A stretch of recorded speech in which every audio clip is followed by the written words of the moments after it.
आप सबों की अनुमति से मैं वंदना के लिए जानवी और विधि बेटी जी को श्रेयपूर्वक आमंत्रित करता हूँ। विधि और जानवी बेटी जी। सभी को नमस्ते। आज मैं और विधि पूर्वजों प्रेरकों के प्रति वंदना गाएंगी। वंदना उनकी करे जिनसे सुशोभित है धरा, जिनसे है मानव का पथ प्रकाश ज्योति से भरा, जिनसे दिशा हमको मिली नित मानवीय मार्ग की, पथ मिला निश्चित हमें थी कामना जिस मार्ग की, कृतज्ञता से सौम्यता की नित्य आए निरंतरा, जिनसे है मानव का पथ प्रकाश ज्योति से भरा, वंदना उनकी करे जिनसे सुशोभित है धरा, जिनका है चिंतन शुभ यही कैसे हो मानव सुखमयी, प्रेरणा से जिनकी है मानव का जीवन सुखमयी, श्रद्धा समर्पित जिनसे आए मानवीय परंपरा, जिनसे है मानव का पथ प्रकाश ज्योति से भरा, वंदना उनकी करे जिनसे सुशोभित है धरा, सबके सुख की कामना ले रहती जिनकी प्रेरणा, निकली जिनसे मानवीय पथ हेतु निश्चित योजना, पूज्यता उन हेतु जिनसे हो सुसज्जित वसुंधरा, जिनसे है मानव का पथ प्रकाश ज्योति से भरा, वंदना उनकी करे जिनसे सुशोभित है धरा, वंदना उनकी करे, वंदना उनकी करे, वंदना उनकी करे। धन्यवाद। बाबा जी को नमन। धन्यवाद बाबा जी को नमन। जी विधि और जानवी बेटी जी, इस भावपूर्ण वंदना के लिए बहुत बहुत धन्यवाद आप दोनों को। धन्यवाद। और आगे अब मैं हीरा जी देवघर परिवार की ओर से गुजरात, महाराष्ट्र उत्सव पारा परिवार समूह, रायगढ़ परिवार समूह एवं देश के विभिन्न कोनों से जुड़े सभी अध्ययनार्थियों का इस त्रिदिवसीय पुस्तक पठन समापन उत्सव में भावपूर्ण अभिनंदन करता हूं। आदरणीय श्री सुरेंद्र पाठक भैया जी और सभी भैया दीदी को अपने व्यस्ततम समय में से समय निकालकर जुड़ने के लिए बहुत बहुत बहुत धन्यवाद। अभी देवघर परिवार पिछले वर्ष 5 मई 2020 से ऑनलाइन पठन 15 परिवार की सहभागिता से कर रहा है, जिसमें हम लोगों ने संवाद भाग 1 व 2 और जीवन विद्या एक परिचय पुस्तक का अध्ययन किया है। अलग से अध्ययन प्रक्रिया को भी देखने की कोशिश की है। 20 मई 2021 से हम लोगों ने आदरणीय योगेश भैया जी एवं कई अग्रजों व अभिभावकों के मार्गदर्शन में 1 वर्षीय अध्ययन शुरू किया है, जिसमें हम लोगों ने व्यवहारात्मक जनवाद, समाधानात्मक भौतिकवाद और अनुभवात्मक अध्यात्मवाद पुस्तक का पठन अभी तक किया है। अनुभवात्मक अध्यात्मवाद पुस्तक पठन के समाप्ति के बाद हम लोग सभी त्रिदिवसीय पुस्तक पठन समापन उत्सव मना रहे हैं, जिसका शुभारंभ आज हम सभी पारिवारिक माहौल में कर रहे हैं।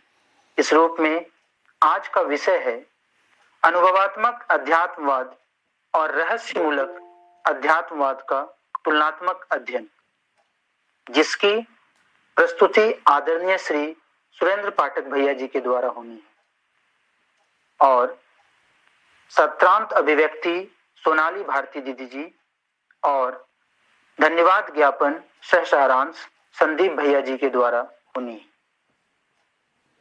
द्वितीय दिवस यानी कि कल शनिवार 27 नवंबर 2021 का विषय है अनुभवात्मक अध्यात्मवाद, विकल्प एवं जीने की शैली, जिसकी प्रस्तुति आदरणीय श्री श्रवण शुक्ला भैया जी के द्वारा होनी है और संचालन मेरी श्रीमती प्रीति जी के द्वारा होनी है। सत्रांत अभिव्यक्ति अनिमा दीदी, कुमकुम दीदी और कामिनी दीदी के द्वारा होनी है।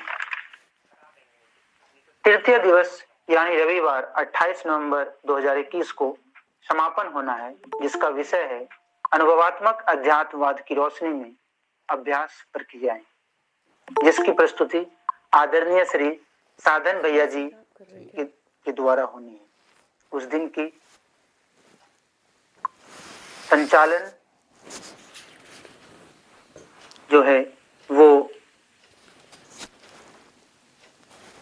होनी है और सत्रांत अभिव्यक्ति पवन भैया और रामाशंकर भैया द्वारा होनी है।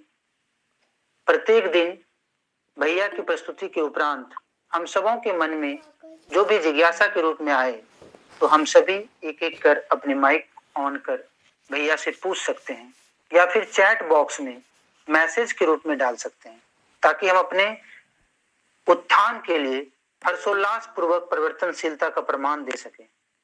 और इस प्रमाण में सहयोग करने हेतु आज परिवार के बीच वरिष्ठ प्रबोधक हम सभी के अभिभावक स्वरूप आदरणीय श्री सुरेंद्र पाठक भैया जी हमारे बीच हैं। भैया का जो वृहद अनुभव है उस रूप में भैया का विद्या से जुड़ना 1998 ईस्वी में हुआ और 2007 में भैया जीवन विद्या स्टडी सेंटर सोम विद्या विहार मुंबई में भैया का सहभागिता रहा और निदेशक के रूप में भैया के द्वारा शिविर लेना हुआ। 2010 में भैया द्वारा institute of advance studies in education AISE deemed university Gandhi Vidya Mandir सरदार शहर चूरू राजस्थान में मध्यस्थ दर्शन आधारित चेतना विकास मूल शिक्षा विभाग की स्थापना की। यहाँ पर भैया के द्वारा ग्रेजुएशन, पोस्ट ग्रेजुएट और PhD के प्रोग्राम इस आधार पर चलाए गए। भैया के द्वारा एक बड़ी शोध परियोजना एग्जिस्टेंशियल हार्मनी के नाम से संचालित किया गया। 2016 में भैया का फिर अहमदाबाद आना हुआ। यहाँ पर आपने करीब 50 लोगों का अध्ययन समूह लगातार 4 साल तक चलाया। फिर भैया all India council for technical education AICTE में जो मूल शिक्षा के फैकल्टी डेवलपमेंट प्रोग्राम चलाए जा रहे हैं उसमें भैया ने मूल शिक्षा की ट्रेनिंग करीब 40 कॉलेजेस और यूनिवर्सिटीज में दी है। अभी वर्तमान में भैया doctor BR Ambedkar university of social sciences Mhow Madhya Pradesh में कंसल्टेंट के रूप में हैं और चेतना विकास मूल शिक्षा में जीवन विद्या मध्यस्थ दर्शन सहस्तित्ववाद चेयर के समन्वयक के रूप में हैं। इसके अलावा भैया नो रिसर्च चेयर का भी समन्वयक के रूप में काम कर रहे हैं।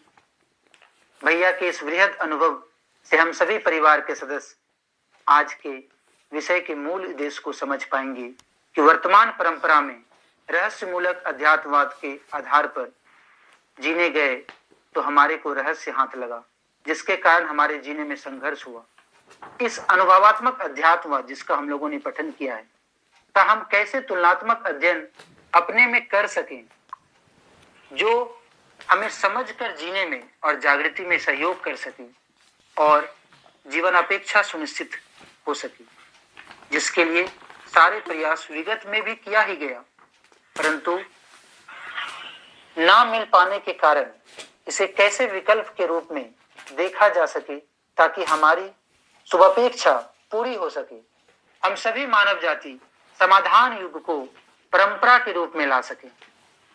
इस विषय को भैया आप लें और हम सभी परिवार समूह अपने जीने में कैसे परिमार्जन कर सकें, इसके लिए भैया आप अभिभावक स्वरूप सहयोग करें। भैया आपका विनम्र अभिनंदन है जी। आदरणीय सुरेंद्र पाठक भैया जी, आप जी भैया।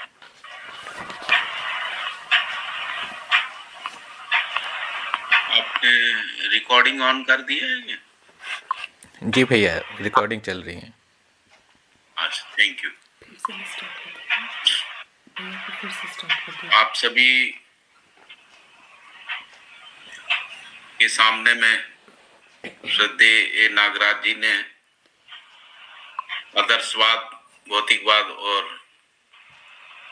अध्यात्मवाद के मध्य में जो अंतर प्रस्तुत करने किया है, सह-अस्तित्ववादी दृष्टिकोण से, मध्यस्थ दर्शन के दृष्टिकोण से, अस्तित्व और अस्तित्व से संबंधित जो वास्तविकताएं हैं वो किस प्रकार से हमारे मानस पटल में परिलक्षित होती हैं, उसके ऊपर थोड़ी सी बात करूंगा। सबसे पहले मैं श्रद्धेय बाबा जी को नमन करता हूं और आप सभी अध्येता, अध्ययन में रत भाई बहनों को भी मेरा प्रणाम, नमस्कार। हम लोग, मैं थोड़ी सी बात रखता हूं, इसके बाद फिर हम लोग प्रश्न उत्तर पे आ जाएंगे। जो भी प्रश्न होंगे आपके, उनका मध्यस्थ दर्शन की रोशनी में क्या मैंने ग्रहण किया है उसको लेकर हम लोग धीरे धीरे संवाद करेंगे, बात करेंगे। तो जिसको हम लोग आदर्शवाद कह रहे हैं, उसमें आध्यात्मवाद, अधिदैवीवाद और अधिभौतिकवाद, इस तीन प्रकार के विचारों की बात आई है। अधिभौतिकवाद में भौतिकता से सृष्टि की उत्पत्ति की बात है, अधिदैवीवाद में देवी देवताओं से जगत की उत्पत्ति है और अध्यात्मवाद में ब्रह्म से जगत की उत्पत्ति की बात की गई है। और इसके आधार पे यदि, जिसको हम लोग कहते हैं भारतीय सनातन परंपरा के जो वांग्मय हैं, तो इन्हीं कल्पनाओं, परिकल्पनाओं, अवधारणाओं के आधार पर विविध प्रकार के वांग्मय रचने का काम जो है वो विगत में हुआ है।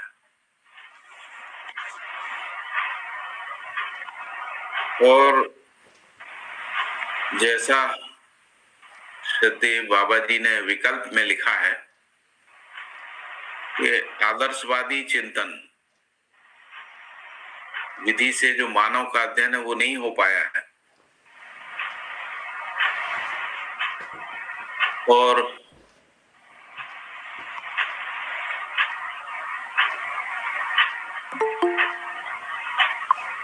उन्होंने कहा कि दो प्रकार से ही मूल रूप से विचार हुआ है। एक अस्थिरता, अनिश्चितता मूलक भौतिक रासायनिक वस्तु केंद्रित विचार, जिसको हम लोग आज की भाषा में विज्ञान कह रहे हैं, विज्ञान की विधि से, और दूसरा रहस्य मूलक आदर्शवादी चिंतन के रूप में। और जिसको हम लोग आदर्शवाद कह रहे हैं, इसमें सबसे प्रतिष्ठित यदि कोई चीज है वो वेदांत है। और वेदांत के बारे में ऐसा लिखा है बाबा जी ने, क्योंकि वो वेदांत परंपरा से थे, मध्यस्थ दर्शन से अस्तित्ववाद को प्रतिपादित करने से पूर्व उनका जो जन्म है वो वेद मूर्ति परिवार में हुआ था। तो वेदमूर्ति परिवार में भी आध्यात्मवादी विचार के बीच में हुआ था, अध्यात्मवादी या वैदिक विचार जिसको कह सकते हैं।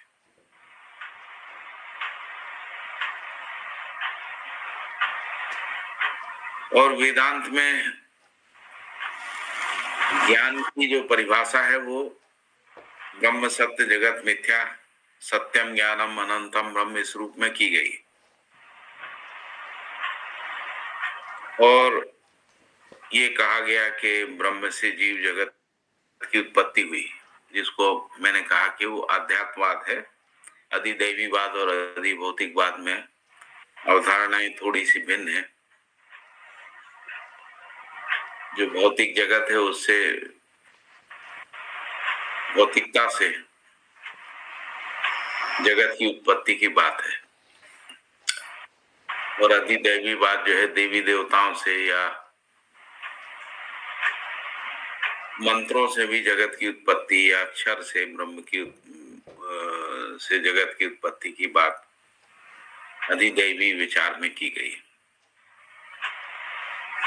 फिर बाबा जी ने लिखा है कि जो कर्म को मूल रूप से यहाँ परिभाषित किया गया है वो स्वर्ग मिलने के लिए सभी कर्मों से है। मतलब जिन जिन विधियों से स्वर्ग मिल सकता है, आप सब लोग जानते ही होंगे कि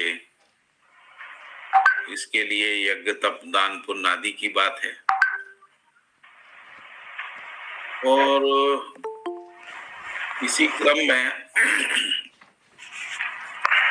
घोर तप योगाभ्यास यज्ञ दान आदि की भी बात आई है।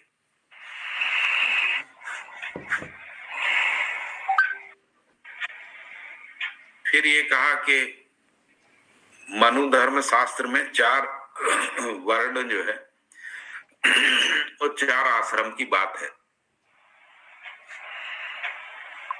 4 वर्ण जो है ब्राह्मण क्षत्रिय शूद्र और वैश्य और शूद्र इस रूप में है। और फिर 4 आश्रम है, ब्रह्मचर्य आश्रम से लेके वानप्रस्थ आश्रम तक। इन्हीं को कर्म के रूप में प्रस्तावित किया गया।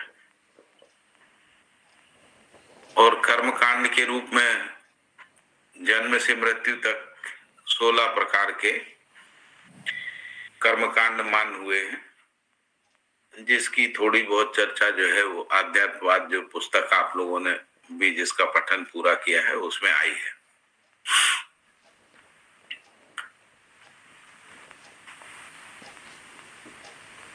फिर विकल्प में श्रद्धेय नागराज जी लिख रहे हैं कि सत्यम ज्ञानम अनंतम ब्रह्म से उत्पन्न जीव जगत मिथ्या कैसे हो सकता है। ये प्रश्न उनके अंदर में आया और यही अनुसंधान का आधार बना। फिर कह रहे हैं कि समाधि में अज्ञात से ज्ञात होने का आश्वासन मिला था और उन्होंने समाधि के लिए प्रयास किया, लेकिन उसमें अज्ञात ज्ञात नहीं हुआ, ऐसा उन्होंने कहा।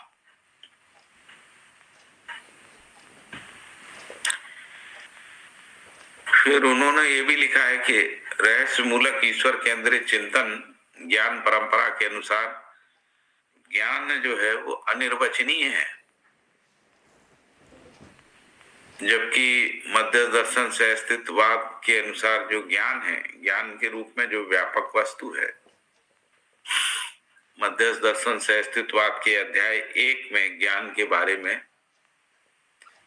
बताया है कि वो व्यवहार काल में कैसा है, अनुभव काल में कैसा है, नियंत्रण काल में किस प्रकार से ज्ञान को पहचानते हैं। और इसीलिए ज्ञान जो है वो वचनीय अध्ययन विधि से बोधगम और व्यवहार विधि से प्रमाण सुलभ होने के रूप में स्पष्ट हुआ है, जिसको हम कह रहे हैं कि आदर्शवाद का विकल्प है।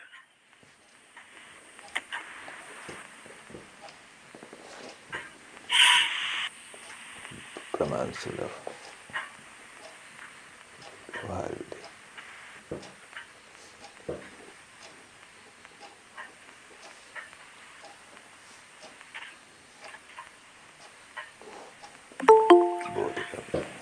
रूप से जो उनके प्रश्न थे कि ब्रह्म सत्य से जगत जीव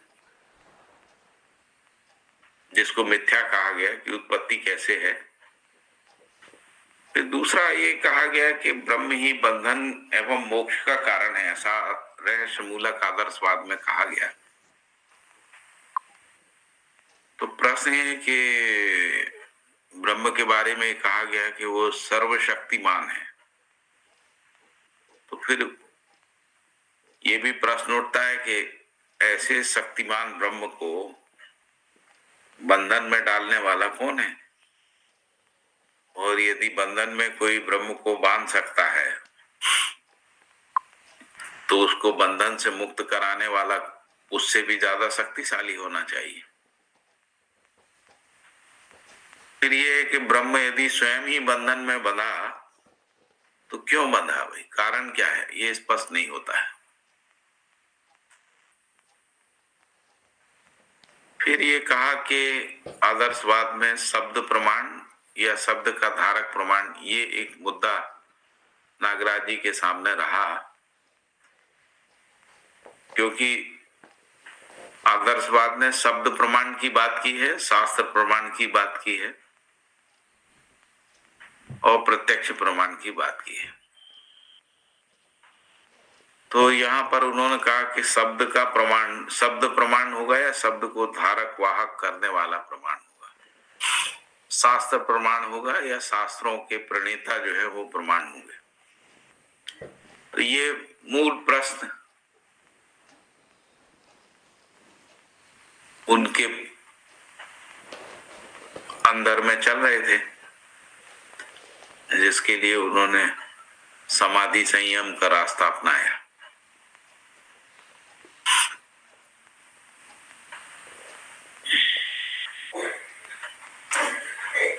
और 70 में उनको समाधि हो गई और समाधि में अज्ञात ज्ञात नहीं हुआ, ऐसा उन्होंने लिखा है।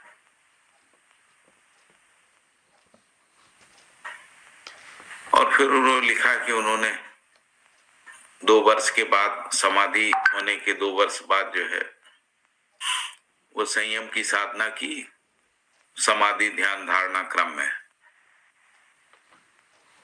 और उसके फलस्वरूप अस्तित्व से अस्तित्व के रूप में अनुभव हुआ। उसी को उन्होंने मध्यस्थ दर्शन से अस्तित्ववाद, जिसको हम लोग आध्यात्म अनुभव मूलक आध्यात्मवाद कह रहे हैं, वो प्रकट हुआ। और उसमें जो बात उन्होंने की है सहअस्तित्व के रूप में, वो हम सब लोग जानते ही हैं कि व्यापक वस्तु संपूर्ण जड़ चैतन्य व्यापक वस्तु में संप्रक्त है, नित्य वर्तमान है। और फिर ये कहा कि परमाणु में विकास क्रम के रूप में विकास क्रम और फिर विकास है, और जो रासायनिक क्रिया के रूप में है उसमें पदार्थावस्था, प्राणावस्था, जीवावस्था और ज्ञानावस्था, और उसी क्रम में विकास क्रम विकास स्पष्ट हुआ है। और फिर उन्होंने आगे लिखा है कि जीवन और शरीर के संयुक्त रूप में मानव समझ में आया, ऐसा उन्होंने लिखा है। और नियति विधि से 4 अवस्थाएं, 4 पद, प्राण पद, भ्रांति पद, देव पद, दीप पद, और विकास क्रम विकास, जागृति क्रम जागृति, ये स्पष्ट हो गया उन्हें। तो इससे जो रहस्य था, रहस्य से मुक्ति हो गई और अनुभवात्मक आध्यात्मवाद विकल्प रूप में स्वीकार हुआ।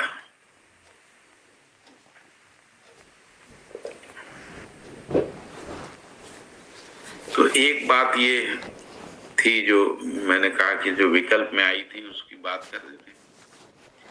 दूसरी बात है कि जिसको हम लोग रहस्यात्मक आध्यात्मवाद कह रहे हैं उसके बारे में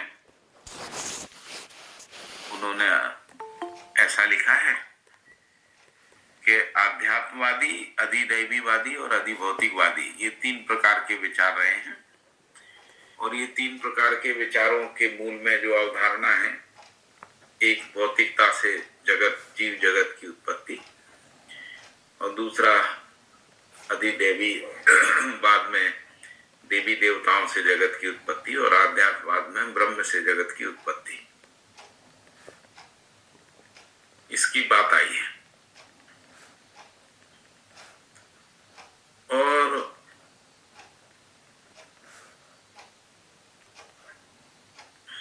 फिर ये कहा गया, जैसा विकल्प में भी लिखा था, ये ज्ञान जो है वो अनिर्वचनीय है, मतलब वचन से, शब्द से, भाषा से व्यक्त नहीं हो सकता है।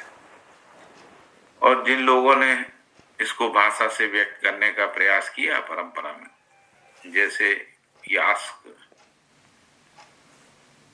और पाणिनि ने, तो जो दर्शनकार थे उन्होंने भाषाकार या व्याकरणाकार जो ऋषि थे उन लोगों को स्वीकार नहीं किया। यास्क का कहना यह था कि क्रिया से शून्य कोई भी शब्द नहीं है, और इसीलिए उन्होंने कहा कि सभी शब्द जो हैं वो क्रिया को इंगित करते हैं, और इसलिए क्रिया शून्य जैसी वास्तविकता को इंगित करने के लिए जो शब्द थे परंपरा में, उसको उन्होंने कहा कि वो अति परोक्ष क्रिया है, यानी एक ऐसी क्रिया है जो अति परोक्ष है। इस रूप में उन्होंने यास ने उन शब्दों को परिभाषित करने का प्रयास किया, लेकिन जो अधिदैवीवादी आचार्य थे उन्होंने उनकी बात को स्वीकार नहीं किया। और इसीलिए ये भी और साथ साथ ये भी पहले से परंपरा में था ही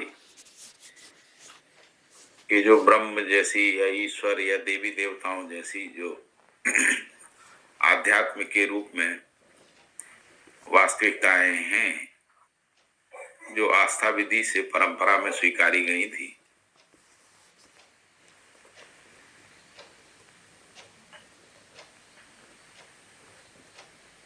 वो रहस्य मूलक हैं, अनिर्वचनीय हैं, उनको भाषा में व्यक्त नहीं किया जा सकता है।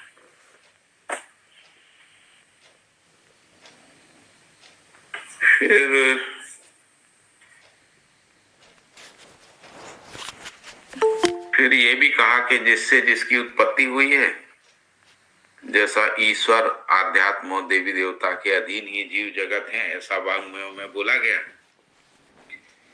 जीव जगत इनके अधीन है, और इस आधार पे देवी देवताओं, ईश्वर और ब्रह्म की महिमा में बहुत सारा वाङ्मय रचना का काम हुआ है, और उसमें जो भी कुछ कहा गया उसका कोई प्रमाण जो है, खासकर व्यवहार प्रमाण नहीं मिला। व्यवहार प्रमाण नहीं मिला, इसका मूल कारण है कि परंपरा में लड़ाई झगड़े, द्वेष, स्वयं श्रेष्ठता का अहंकार और वसुदेव कुटुंबकम या सर्वे भवन्तु सुखना जैसी जो परिकल्पनाएं थी वो फलित नहीं हो पाई मानव परंपरा में। मानव परंपरा अभी तक समुदाय चेतना में ही फंसी हुई है। इस समुदाय चेतना में फंसी है, ये भी मध्य दर्शन से ही निकल के आया। वहां तो जीव जगत को बंधन माना है, और इसीलिए बंधन से मुक्ति के लिए मोक्ष का लक्ष्य रखा है। और मोक्ष का मतलब है कि जो ब्रह्म के अंश के रूप में आत्मा है वो परमात्मा में विलय हो जाती है। जैसा तुलसीदास जी ने लिखा है कि ईश्वर अंश जीव अविनाशी, तो व्यापक वस्तु का भाग विभाग नहीं हो सकता है, सामान्य तर्क होता है। तो ईश्वर का अंश कैसे होगा, और फिर वो अंश वापिस ब्रह्म में कैसे मिलेगा, जो श्रद्धेय नागराज जी ने प्रश्न भी किए हैं इसको लेकर। पहली बात है कि उसका भाग क्यों होगा, भाग का कारण क्या है, या दूसरा है कि माया ने उसको बंधन में मान लिया, तो क्या माया ब्रह्म से ज्यादा शक्तिशाली है, और यदि माया ब्रह्म से ज्यादा शक्तिशाली है तो माया के बंधन पास से मुक्त कराने वाला उससे शक्तिशाली कौन है। तो ये मूल रूप से अवधारणाएं थी जिसको रहस्य मूलक विधि से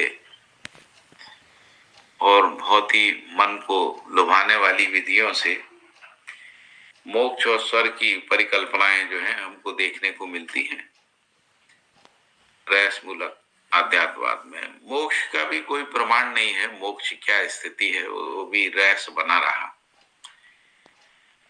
और आध्यात्म विधि में ये भी कहा गया कि जीवों के हृदय में आत्मा रहता है और यह आत्मा ब्रह्म में, आत्मा परमात्मा में विलय हो जाता है।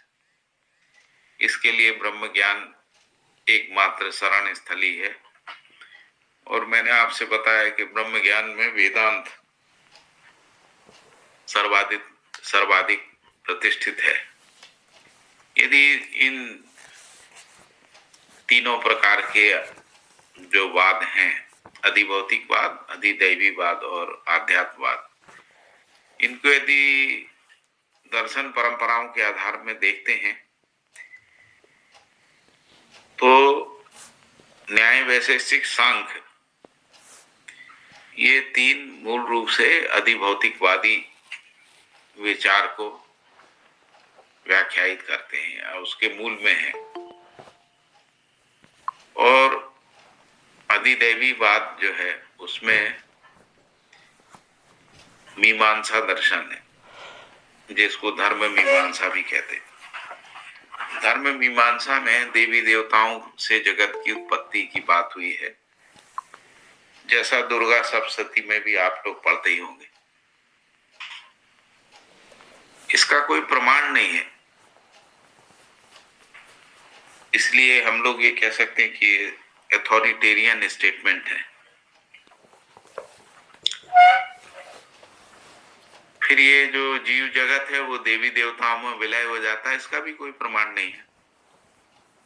और फिर जो उत्तर मीमांसा है, जिसको हम लोग ज्ञान मीमांसा भी बोलते हैं रहस्य आदर्शवादी परंपरा में, उसको आध्यात्मवाद कहा गया। और उसमें जो आध्यात्म के रूप में वस्तु है उसको ब्रह्म कहा। ब्रह्म से जगत की उत्पत्ति हुई, ऐसा ब्रह्म सूत्रों में कहा गया। और ब्रह्म सूत्र की शुरुआत की है अथातो ब्रह्म जिज्ञासा, यहां से की है। अब ब्रह्म की जिज्ञासा है, फिर उसी ब्रह्म सूत्र में कहा ब्रह्म से जीव जगत की उत्पत्ति हुई। और फिर ये भी कहा कि जीव के हृदय में आत्मा का वास है और यही आत्मा जो है मोक्ष में ब्रह्म में विलय हो जाती है इस रूप में। और ब्रह्म से जगत की उत्पत्ति की बात आई है, उसमें भी बहुत सारे प्रश्न पैदा होते हैं, जैसे ब्रह्म से भौतिक रासायनिक संसार कैसे पैदा हुआ, उसका प्रमाण नहीं मिलता है। फिर ये भी लिखा है कि आकाश से वायु, वायु से अग्नि, अग्नि से जल और जल से पृथ्वी तत्व जो है वो बना, तो इसका भी कोई प्रमाण नहीं है कि इससे कैसे उत्पत्ति होगी। फिर जो स्वर्ग संबंधी जो बहुत सारी बातें कही गई, एक तो मोक्ष की बात है। मोक्ष का मतलब है कि हम जिसके अंश थे उसमें विलय हो गए। और बीच में एक ऐसी स्थली की बात की गई कि यदि पुण्य कर्म करता है मानव तो स्वर्ग में जाता है। ऐसा मानव नहीं, जीव है, जीव को स्वर्ग में जगह मिलती है, ऐसा बोला गया। क्योंकि मानव की तो कोई अवधारणा आदर्शवाद में नहीं है। तो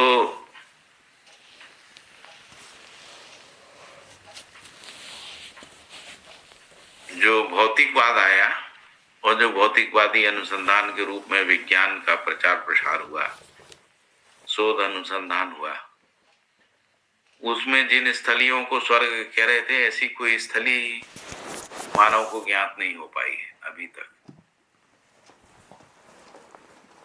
फिर इनकी अलग अलग व्याख्याएं हैं। फिर इसमें भी ये प्रश्न है कि जिनको हम लोग इस पृथ्वी पे जीव जगत यानी जगत में जिनको हम अवैध मानते हैं, उसी को स्वर्ग में वैध माना गया। तो प्रश्न ये हुआ कि यदि हम यहाँ पर इसको अवैध मानते हैं तो वहां क्यों वैध माना गया। और फिर जैसा कहा कि स्वर्ग का कोई प्रमाण नहीं मिलता है और इसीलिए ये भी रहस्य में ही फंसा हुआ है। तो बाबा जी ऐसा कई बार बोलते थे कि वो जितना भी इस सब पे विचार करते थे तो एक समय के बाद रहस्य की काली दीवार जो है वो सामने आ जाती थी, उससे आगे विचार जो है स्पष्ट नहीं होता था।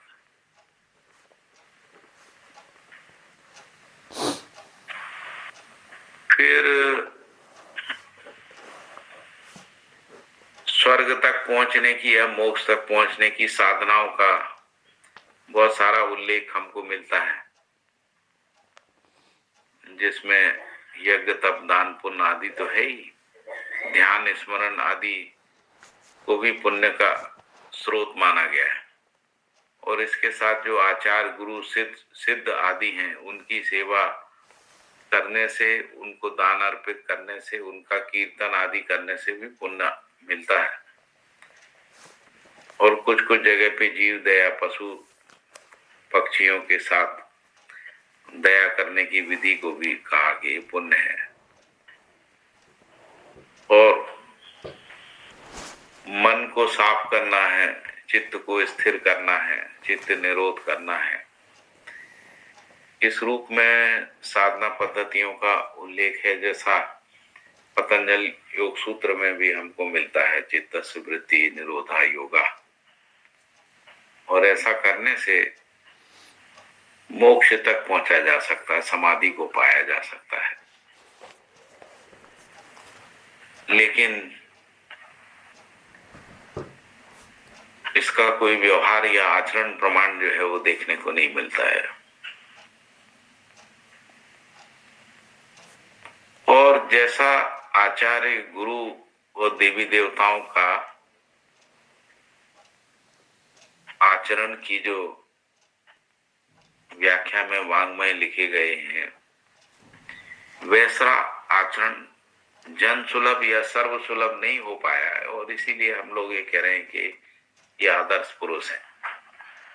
आदर्श का मतलब है कि कोई एक आदर्श के रूप में परिकल्पना है और वैसा सभी लोग वैसा जी नहीं सकते। और इसीलिए जो जिसको हम लोग कह रहे हैं कि विकल्प की आवश्यकता बनी, और इसीलिए आदर्शवाद के स्थान पर से अस्तित्व मूलक मानव केंद्रित चिंतन बनाम मध्यस्थ दर्शन से अस्तित्ववाद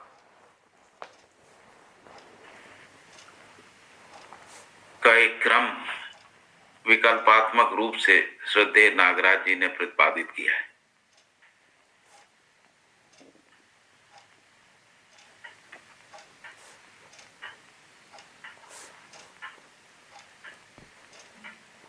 जिसमें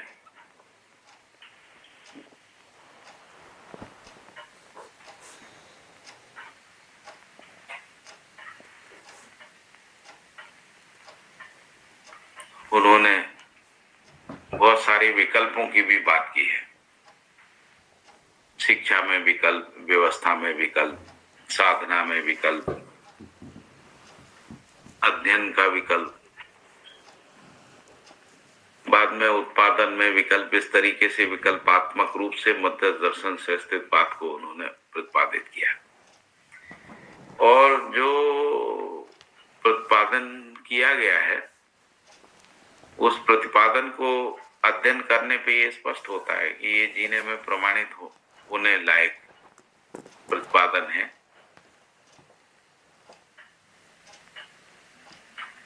इसमें कोई रहस्य जैसी कोई बात नहीं है।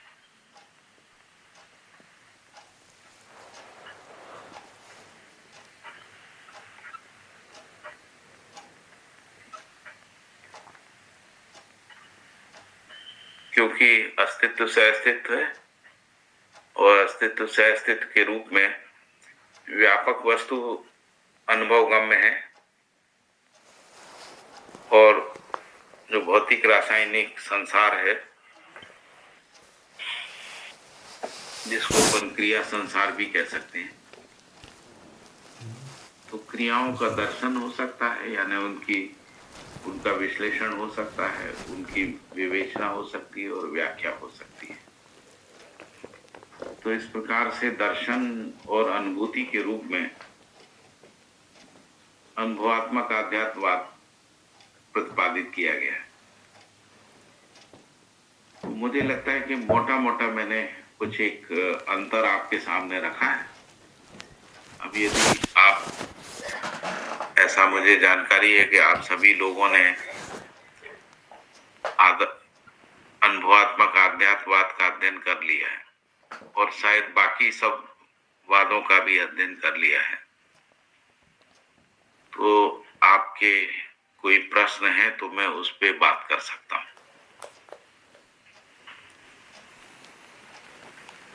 जी भैया, बहुत बहुत धन्यवाद भैया। आपके द्वारा दी गई जीवंत प्रस्तुति हमें जागृति में सहयोग जरूर करेगा। और जिन भी भैया दीदी का कोई जिज्ञासा हो तो अवश्य पूछें, अपना माइक ऑन करके या फिर चैट बॉक्स में भैया से पूछें। जी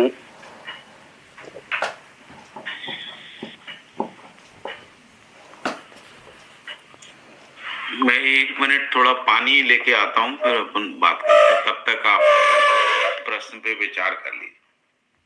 जी भैया, जी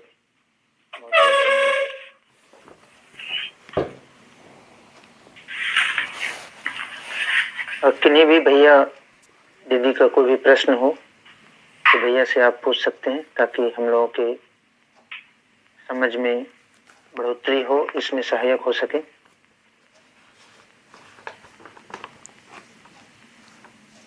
तो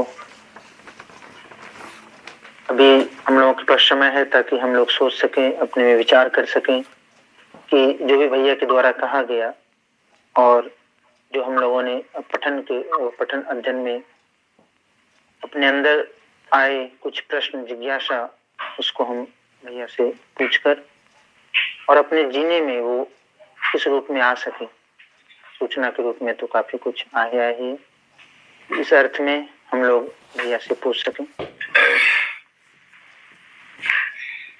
जी भैया, आप तो हैं अब।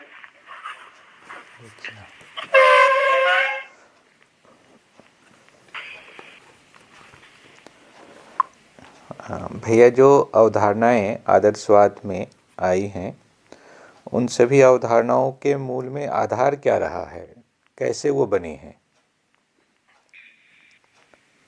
उसमें मूल आधार जो है भय प्रलोभन दिखता है। जो अज्ञात है उससे भयभीत हुआ मानव। जैसे जंगल युग में जंगल से भयभीत हुआ तो उन्होंने वन देवता का परिकल्पना कर लिया, और इसी प्रकार से वर्षा से, वायु से, अग्नि से भयभीत हुआ, तो इस प्रकार से अग्नि देवता, वरुण देवता आदि की अवधारणाएं आई। तो कहीं ना कहीं मूल रूप से,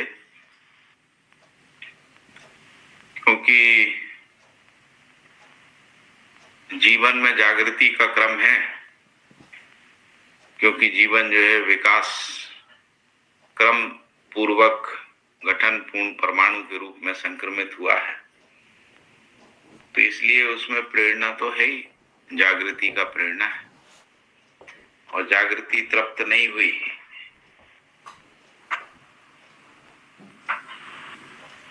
तो इसीलिए आगे अनुसंधान जो है वो मध्य दर्शन से अस्तित्ववाद के रूप में सामने आया। यह जो कुछ भी कहा गया वो प्रमाणित नहीं हुआ आचरण में, तो इसलिए भी विकल्पात्मक अध्ययन की बात जो है वो आई है।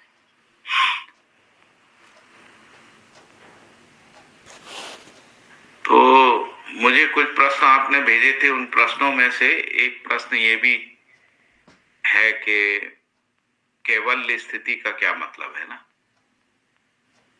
अनुभवात्मक आध्यात्मवाद में केवल्य को लेकर कहा, केवल्य की स्थिति प्राप्त जीवन को शरीर चलाने की आवश्यकता नहीं रह जाती है। फिर लिखा है कि शरीर का बनना तो प्रकृति में एक अनुसूचित क्रिया है। तो यहाँ ये कहा गया कि जीवन को आवश्यकता नहीं है, लेकिन ऐसा नहीं कहा गया कि जीवन शरीर चलाना छोड़ देगा या फिर उसको मानव शरीर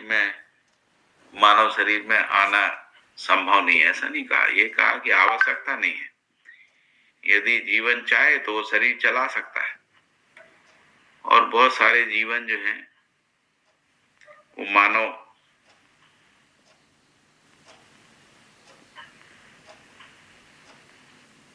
को प्रेरणा देने के लिए, प्रेरित करने के लिए या उत्साहित करने के लिए या आगे का मार्ग प्रशस्त करने के लिए शरीर को चलाते हैं, जिनको अपन देव मानव दिव्य मानव के रूप में पहचानते हैं।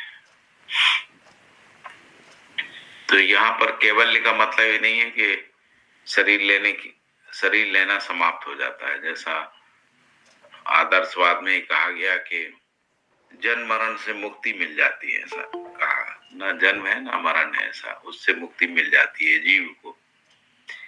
लेकिन यहाँ पर ये कह रहे हैं कि जो जीवन है वो केवल्य की स्थिति, क्योंकि केवल्य शब्द परंपरा का है, आदर्शवाद का है, तो उसको बाबा जी ने अपना परिभाषा दिया है और उस परिभाषा में उन्होंने कहा कि शरीर चलाने की आवश्यकता नहीं रह जाती है, लेकिन वो चला सकता है शरीर। ऐसा नहीं है कि शरीर चलाने के लिए अक्षम हो जाता है, क्योंकि जीवन अमर है, परिणाम के अमरत्व के रूप में जीवन अमर वस्तु है, इसलिए जीवन जो है निरंतर बना रहता है, जिसको अपन दिव्य आत्मा कह रहे हैं। दिव्य आत्माओं में ही केवल्य का अनुभव है। तो एक प्रश्न ये था, इसमें कुछ और पूछना हो तो आप पूछ सकते हैं। जी भैया, ये प्रश्न तो मेरा ही था कि शरीर जो है अनिश्चित क्रिया के रूप में दिखाई तो पड़ती ही है, और जीवन में अगर शरीर को चलाने की आवश्यकता नहीं रह जाती तो वह किस प्रेरणा से पुनः शरीर को चलाता रहेगा? जागृति के लिए चलाता है, जागृति के लोक व्यापीकरण के लिए, मतलब मानव को देव मानव दिव्य मानव, इसके लिए। या फिर जब तक मानव इस पृथ्वी पे मानव परंपरा नहीं बनती है तब तक मानव परंपरा को लाने के लिए, प्रमाणित करने के लिए, जिसको हम लोग अनुभवात्मक आध्यात्मवाद कह रहे हैं, उसको प्रमाणित करने के लिए इस प्रेरणा से चलाता रहेगा।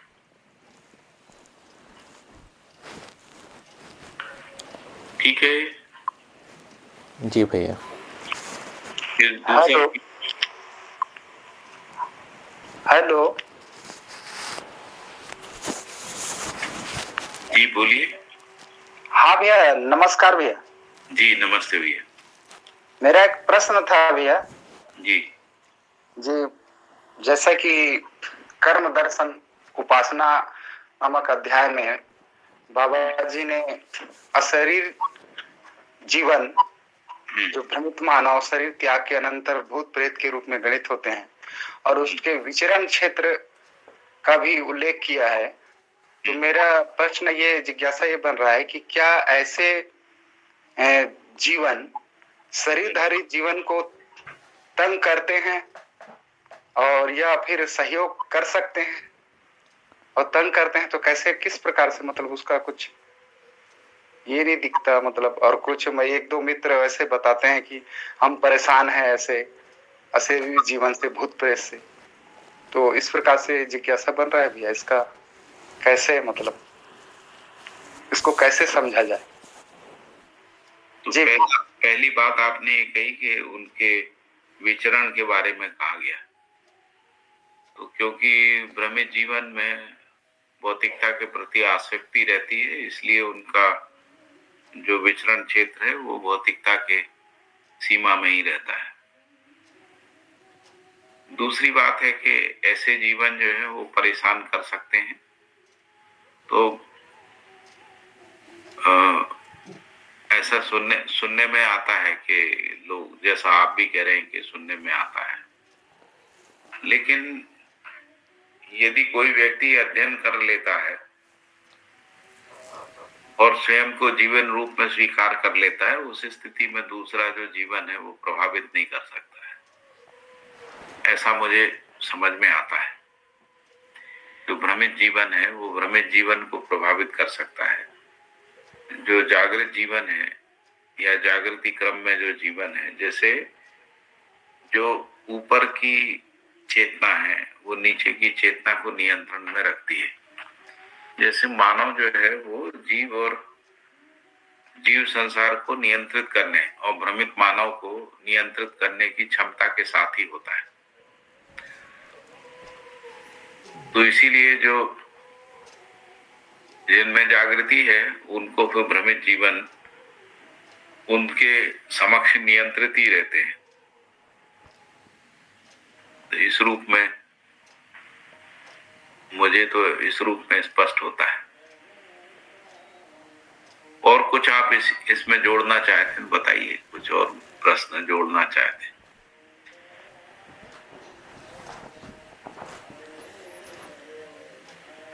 उपासना के अध्याय में फिर भूत आत्माओं की भी बात आई है ना। भूत आत्मा, जिसको कह रहे हैं कि जो भ्रमित मानव है वो शरीर छोड़ने के बाद भूत आत्मा के रूप में रहता है। और भूत आत्माओं में, क्योंकि भ्रमित मानव में अव्यवस्था का प्रकाशन रहता है, आशा विचार इच्छा में अस्थिरता अनिश्चितता रहती है, तो उसी अस्थिरता अनिश्चितता के साथ उनका आशा विचार इच्छा बना रहता है। उसी के साथ वो शरीर छोड़ने के बाद उन्हीं आशा विचार इच्छाओं के रूप में बने रहते हैं, ऐसा है।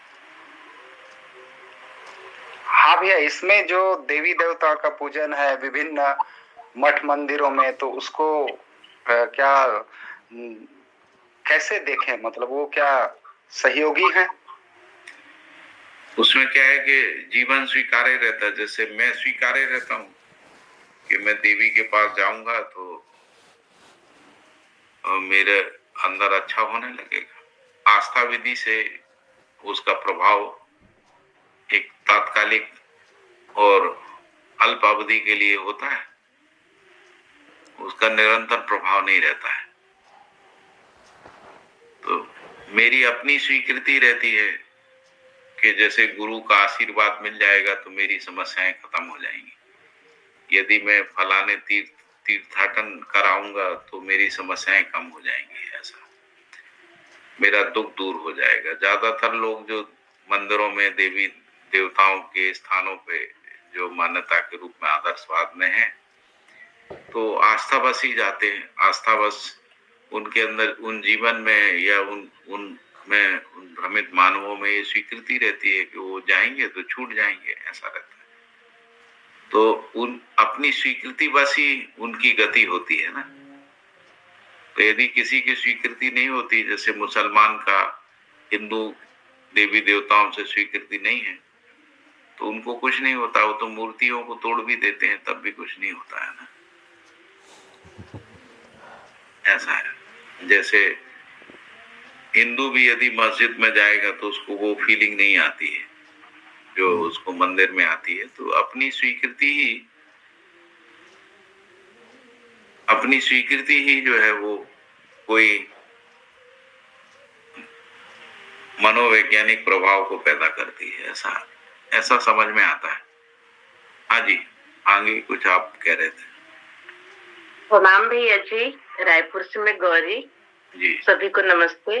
भैया अभी जो चर्चा कर रहे थे इसी में मुझे ये पूछना था कि जो दिव्य जीवन है या जो मतलब क्रिया पूर्णता जिन्होंने पाली है, ऐसे तो होंगे ही, तो वो कैसे हमको प्रेरणा दे सकते हैं।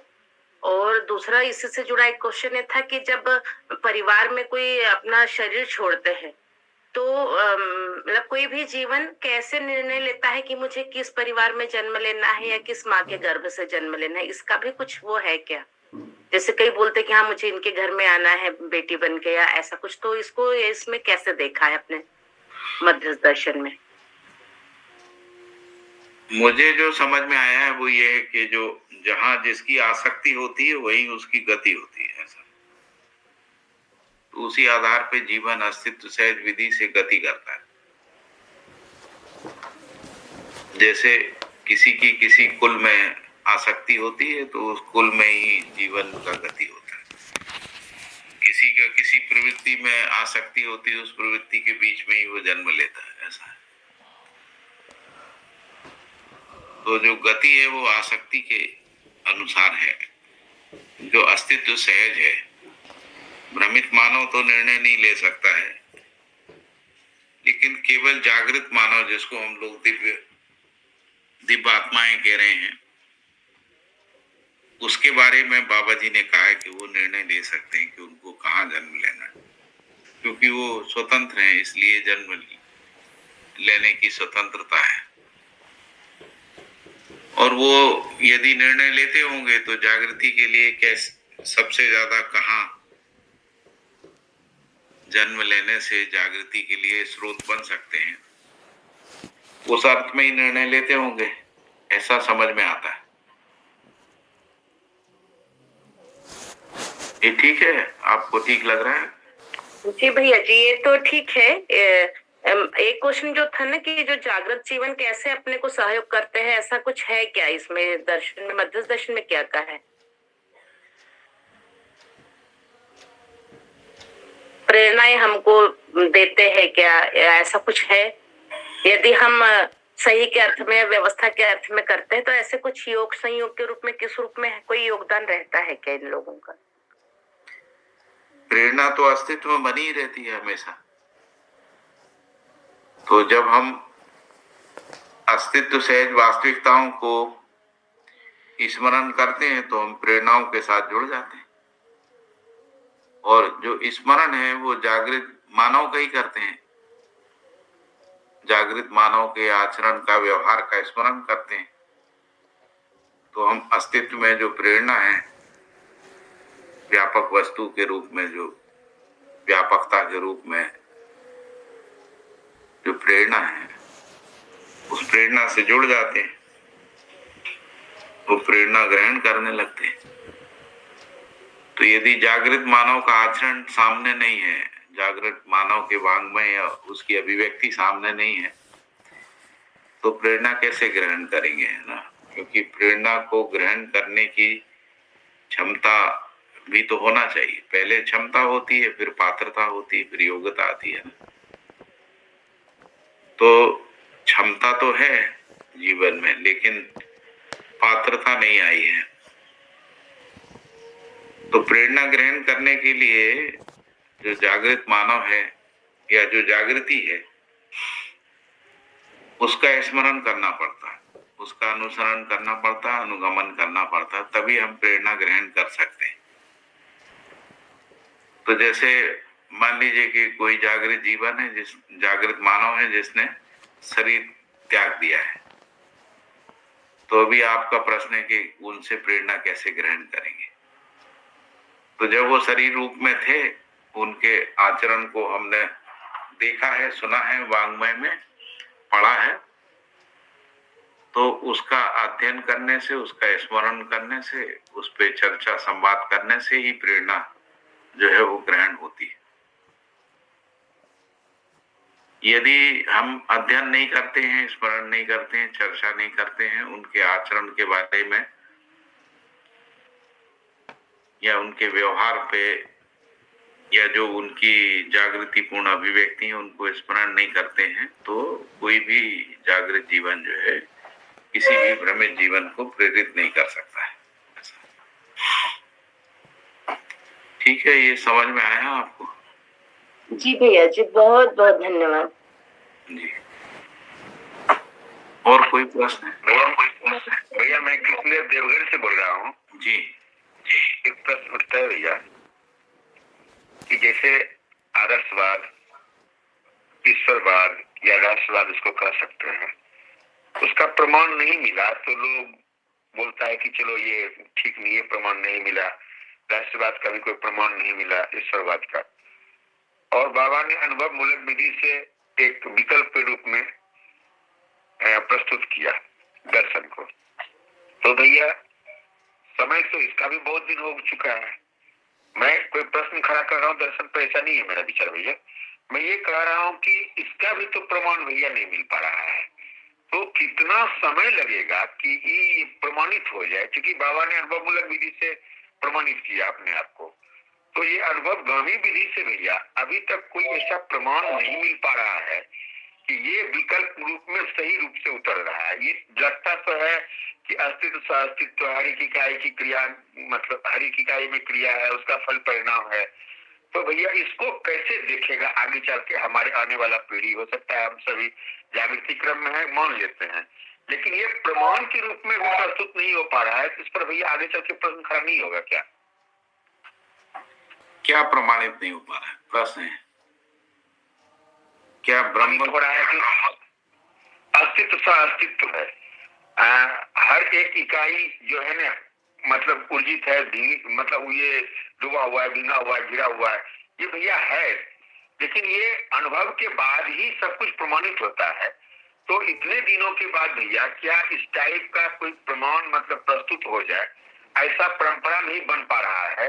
तो इसमें भैया कहाँ चूक हो रही है, या क्या हम सही रूप से अस्तित्व अस्तित्व के रूप में अपने आप को ना देख पा रहे हैं? जो मतलब अस्तित्व में जो व्यवस्था है उसके अनुरूप हमारा जीना नहीं बन पा रहा है, इसको भैया कैसे देखते हैं, ये मैं पूछता था। तो बहुत अच्छा प्रश्न है आपका। देखिए, अस्तित्व से अस्तित्व है ये प्रतिपादित किया गया है, यानी व्यापक वस्तु में हर व्यक्ति डूबा भीगा घिरा हुआ है।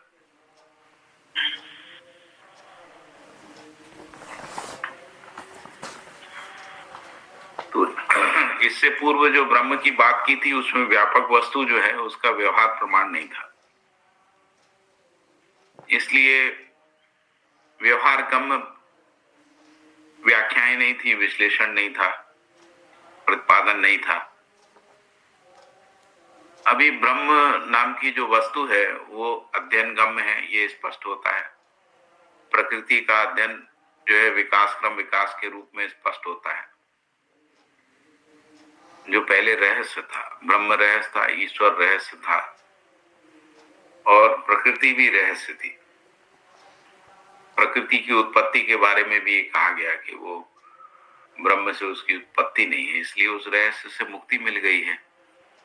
तो इस अर्थ में जो रहस्य की वस्तुएं थी, जिसमें ईश्वर जो है रहस्य की वस्तु था, या उसी को ब्रह्म कह रहे हैं या देवी देवता कह रहे हैं, वो रहस्य की वस्तु थे, वो स्पष्ट हो गया। प्रकृति रहस्य की वस्तु थी, वो स्पष्ट हो गया, रहस्य से मुक्ति हो गई। ब्रह्म से जीव जगत की उत्पत्ति होती है, इस भ्रमित मान्यता से मुक्ति मिल गई। और उसकी जगह ये कहा कि जिसका प्रमाण भी है, इससे अस्तित्व में विकास क्रम विकास होता है किसी भी पृथ्वी में। तो इसलिए जो प्रकृति का अध्ययन है वो सह अस्तित्व में अध्ययन करने से उसमें विकास क्रम विकास, जागृति क्रम जागृति, जड़ चैतन्यात्मक प्रकृति में स्पष्ट हो गई। तो अब कोई रहस्य नहीं बचा। तो इसलिए रहस्य मुक्त जो है हम हो गए हैं अध्ययन विधि से, ये तो प्रमाणित होता है। अब इसके बाद है कि क्या सहअस्तित्व विधि से व्यवहार का प्रमाण आता है कि नहीं आता, ये मूल बात है। तो जो व्यवहार के विश्लेषण है उसमें तो पहले पूर्व में यही कहा गया कि ये तो बंधन है, इसलिए भक्ति विरक्ति दो रास्ते उसमें बताए गए। विरक्ति का मतलब है कि जो भी कर्म है उनको छोड़ना है, और भक्ति का मतलब है आदर्श जो व्यक्ति है उनकी महिमा गान को गाना है, या ब्रह्म की महिमा को गाना है, उसको स्मरण करना है, उसको गाते रहना है। उसका आचरण से कोई संबंध नहीं, व्यवहार से कोई संबंध नहीं। इसलिए व्यवहार प्रमाण जैसी कोई भी बात का उल्लेख आदर्शवाद में नहीं मिलता है। लेकिन मध्यस्थ दर्शन सहअस्तित्ववाद से हमको ये स्पष्ट होता है कि हम जब न्याय में जीते हैं या परस्परता में विश्वास में जीते हैं तो हमारा आशा विचार इच्छा नियंत्रण में रहता है। यदि हम सामाजिक नियम के साथ जीते हैं तो हमारा जो सामाजिक जीवन है वो नियंत्रण में रहता है, व्यवहार जो है वो नियंत्रण में रहता है, संतुलन में रहता है। ये तो प्रमाणित होता है।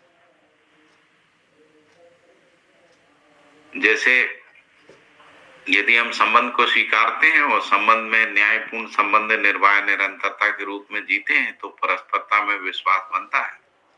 विश्वास, परस्परता में विश्वास होने से परस्पर आशा विचार इच्छा का नियंत्रण तो होता ही है। आशा विचार इच्छा के नियंत्रण के साथ साथ व्यवहार भी नियंत्रित रहता है, व्यवसाय भी नियंत्रित रहता है।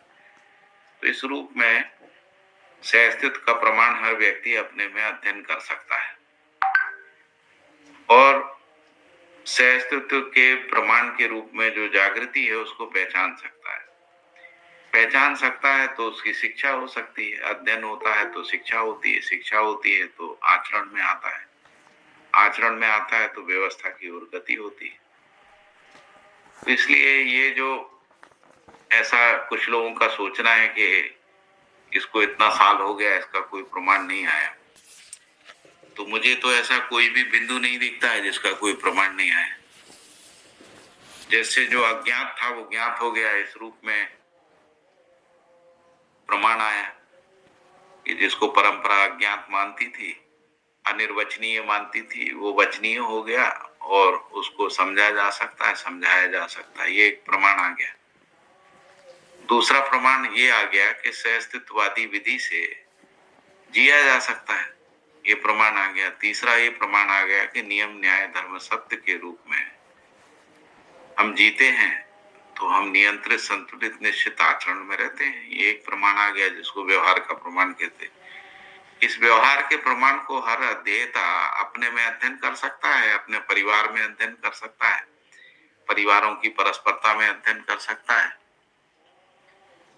और परिवारों की परस्परता में अध्ययन करते हुए राष्ट्र और अंतरराष्ट्र की परस्परता में इसका अनुमान बनता है। ऐसा है, पहले एक संबंध से होता है, जैसे विश्वास में ही संपूर्ण क्रियाकलाप रहते हैं मानव के, या न्याय में ही संपूर्ण क्रियाकलाप रहते हैं। यदि न्यायपूर्ण व्यवहार निरंतरता रहती है किसी भी संबंध में तो मानव का आशा विचार इच्छा भी नियंत्रित रहता है और उसका व्यवहार नियंत्रित रहता है। इस प्रमाण को तो हर व्यक्ति अपने में पहचानता ही है। और जो व्यवसाय प्रमाण है, इस व्यवसाय प्रमाण को भी, जिसको प्रयोग प्रमाण भी कह रहे हैं, तो प्रयोग प्रमाण को तो हर व्यक्ति करके देख ही सकता है। तो इसमें ऐसा कोई मुद्दा नहीं है कि प्रमाण नहीं आया। क्या प्रमाण नहीं आया?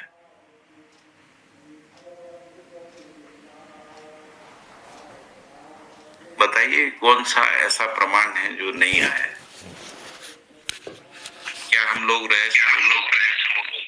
वस्तुओं को समझा पाने में अक्षम है क्या मध्यस्थ दर्शन से अस्तित्ववाद का जो वाङ्मय है, जो परंपरा में जिसको अनिर्वचनीय कहा, क्या उसका व्याख्या करने में असमर्थ है?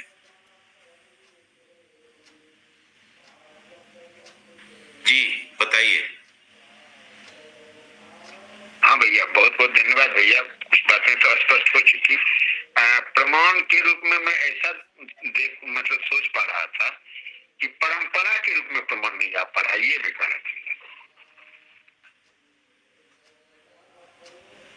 मानव परंपरा के रूप में प्रमाण नहीं आ रहा, उसके लिए हम लोगों को काम करना पड़ेगा। स्वयं में प्रमाण आ रहा है, संबंध में, परस्परता में, यानी परिवार में प्रमाण आ रहा है, और परिवारों की परस्परता में विश्वास बढ़ रहा है, इसका प्रमाण आ रहा है। इतना तो आ ही रहा है। जहां जहां संबंध का स्वीकृति है वहां वहां प्रमाण है, जहां संबंध का स्वीकृति नहीं है वहां प्रमाण कैसे आएगा? क्योंकि अस्तित्व से अस्तित्व है। यदि संबंध स्वीकार ही नहीं है, संबंध निर्वाह नहीं हो रहा है परस्परता में, प्रमाण कैसे आएगा? है ना? तो प्रमाण, परंपरा जो है प्रमाण मूलक होती है, क्योंकि प्रमाण का अनुकरण अनुसरण करना आसान होता है। तो जिन जिन परिवारों में जीना सुलभ हुआ है, जिन जिन परिवारों में रहस्य मुक्ति हुई है, उन परिवारों में, उनके अगली जनरेशन में, या उन परिवारों की परस्परता में रहस्य से मुक्त वैचारिक अभिव्यक्तियों को और दार्शनिक मीमांसाओं को, उनके विश्लेषण विवेचनाओं को देखा जा सकता है, जो पहले संभव नहीं हो पा रहा था। ऐसा है। धन्यवाद भैया जी नमस्ते भैया जी। नमस्ते मैं रश्मि अग्रवाल औरंगाबाद से हूँ जी। मैं एक चीज, अभी आपने जैसे बताया कि भ्रमित मानव जो होता है वो शरीर या मतलब वो जीवन, भ्रमित जीवन अपना शरीर लेने के लिए स्वयं चयन नहीं कर सकता है कि वो कहाँ जन्म ले। जी थोड़ा सा मैं कंफ्यूज हो गई। मैं अभी तक ये समझ रही थी कि हर जीवन, चाहे वो भ्रमित अवस्था में हो या किसी भी जागृति के किसी भी क्रम में हो, वो अपना शरीर का चयन स्वयं इच्छा से जागृति के लिए करता ही है। मतलब वो जिस भी अवस्था में होता है, आगे गति के लिए वो अपने परिवार का और जहाँ यहाँ जाने से मुझे आगे गति मिलेगी, ऐसा ही शरीर का चयन करता है। तो मैं थोड़ा कंफ्यूज हो रही हूँ, तो प्लीज मुझे बताइए कि मैं क्या समझूं। जैसे भ्रमित व्यक्ति का मन कहाँ जाएगा, उसका विचार किस दिशा में चलेगा, ये तय नहीं कर सकता वो, है ना? उसमें क्या इच्छा पैदा हो जाएगी ये भी वो निर्धारित नहीं कर सकता है, क्योंकि एक आशा विचार इच्छा तीनों अनियंत्रित रहते हैं उसके, है ना? तो ये क्या भ्रमित जीवन के साथ भी ऐसा ही है? जैसे भ्रमित मानव के रूप में तो हम ये चीज देख पाते हैं, पर क्या भ्रमित जीवन में भी ऐसा ही है, हर जीवन में? क्योंकि भ्रमित मानव में जो करता है वो तो जीवन ही है। तो उसका जीवन भी शरीर त्यागने के बाद वो उसी भ्रमित अवस्था में ही होता है। स्वाभाविक है। जैसे मान लीजिए हम आज भोपाल में हैं, पुणे में हैं या मुंबई में हैं, तो उससे कोई हमारा आशा विचार इच्छा बदलता है? ऐसा तो नहीं है। आशा विचार इच्छा वैसे ही रहता है। तो वैसे ही हमें एक शरीर में है या शरीर में नहीं है, आशा विचार इच्छा तो जागृति के अनुरूप ही रहेगा। यदि भ्रमित है तो भ्रमित रहेगा, जागृत है तो जागृत रहेगा।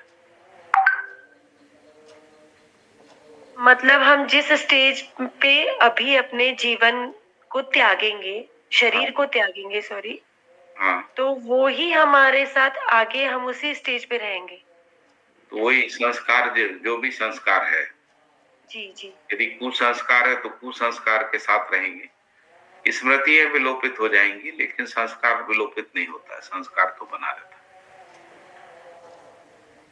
जी भैया जी, पर जैसे हम ये समझ पा रही हूँ मैं कि विकास क्रम विकास, जागृति क्रम जागृति, तो हम जागृति के क्रम में चाहे वो भ्रमित कितनी भी अवस्था में हो या कहीं तक भी जागृत हुआ हो, मानव जागृति क्रम में है। जी, तो मतलब जागृति क्रम में रहते वो हुए, वो भ्रमित अवस्था में भी है, तो ऐसे परिवार को तो चुनेगा ही जहाँ उसकी जागृति में कदम आगे बढ़े। या तो लेकिन ये चयन जो है वो नियति सहज विधि से होगा। अच्छा, उसकी स्वयं की कोई विवेक उसमें कुछ कार्य नहीं करती है, ऐसा? जागृति क्योंकि अनिवार्य है ना, जागृति अनिवार्य है, इसलिए नियति सहज विधि से, अस्तित्व सहज विधि से जीवन में गति होगी।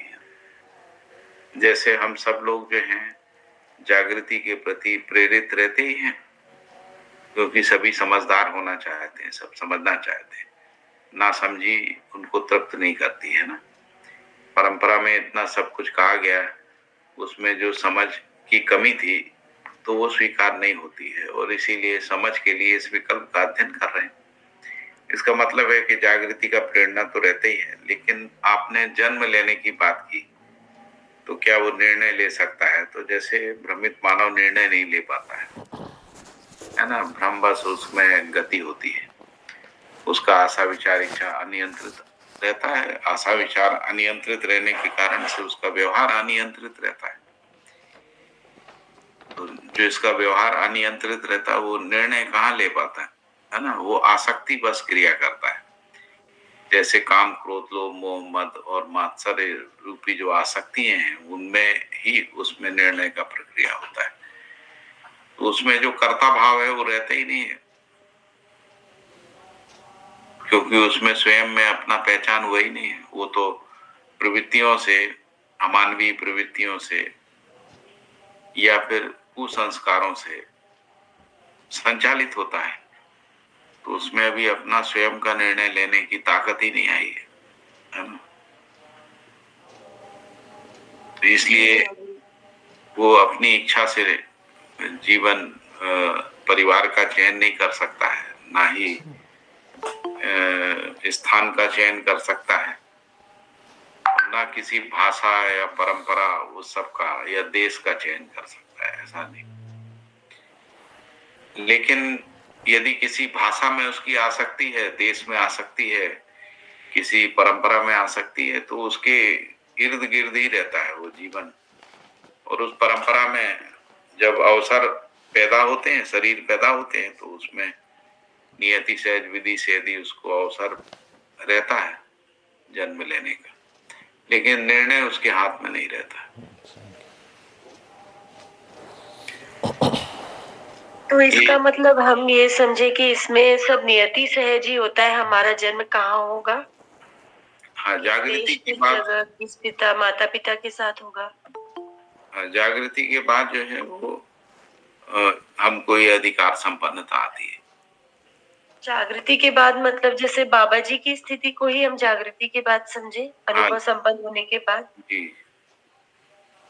तो फिर हम सब अभी भ्रमित अवस्था में है, तो हम कहीं भी जन्म नियति से ही ले पा रहे हैं, ऐसा मैं समझू?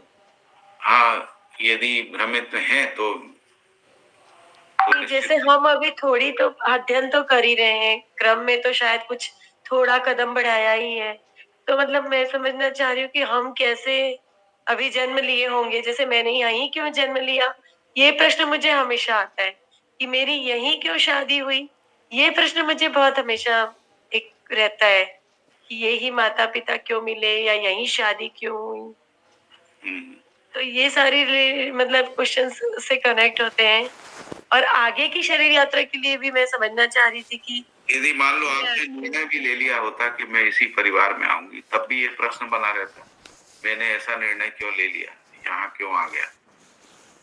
क्योंकि यदि हम संबंध में जहां जी नहीं पाते हैं, समझ नहीं पाते हैं, तो चाहे हमने निर्णय लिया हो चाहे बिना निर्णय के हो, हमारे अंदर ये प्रश्न तो आ ही जाता है कि हमने ऐसी गलती क्यों कर दी, हम यहाँ क्यों चले गए, यहाँ क्यों जन्म ले लिया, ऐसा रहता है। मान लीजिए आपके, जहां तक आपके अंदर का प्रश्न की बात है, तो मूल बात जो है वो जन्म मृत्यु, तो उसको मध्य दर्शन कह रहा है कि जन्म मृत्यु तो घटना है।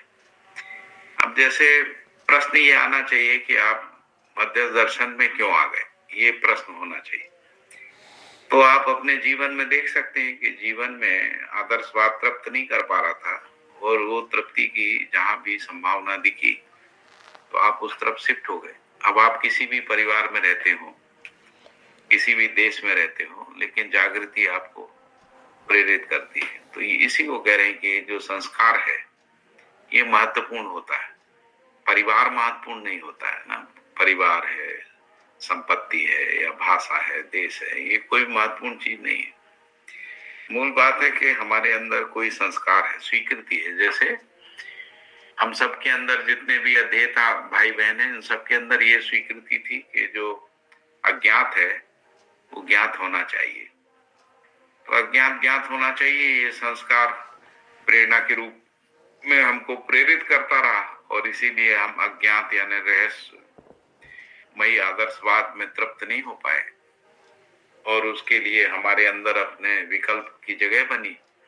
और उस विकल्प के रूप में जब ये विकल्प का प्रस्ताव आया तो ये स्वीकार हुआ कि इसको अध्ययन करके देखना चाहिए, इसको जांच के देखना चाहिए, क्या जो ईश्वर जीव जगत आदि है वो इसमें स्पष्ट होता है, समझ में आता है कि नहीं आता।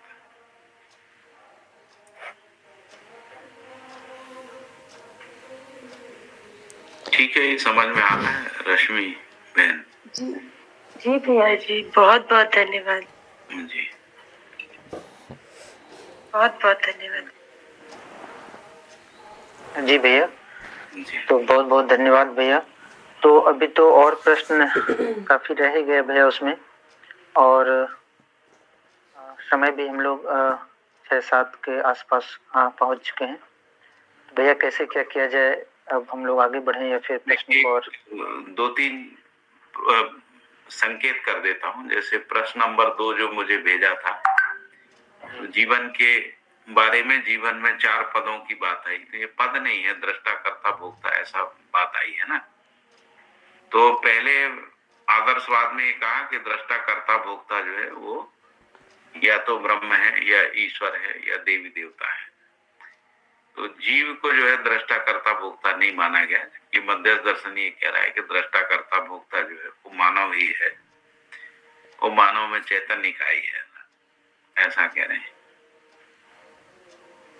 और इस पे यदि दृष्टा कर्ता भोक्ता पे और स्पष्ट रूप से यदि अध्ययन करना, तो अभ्यास इसमें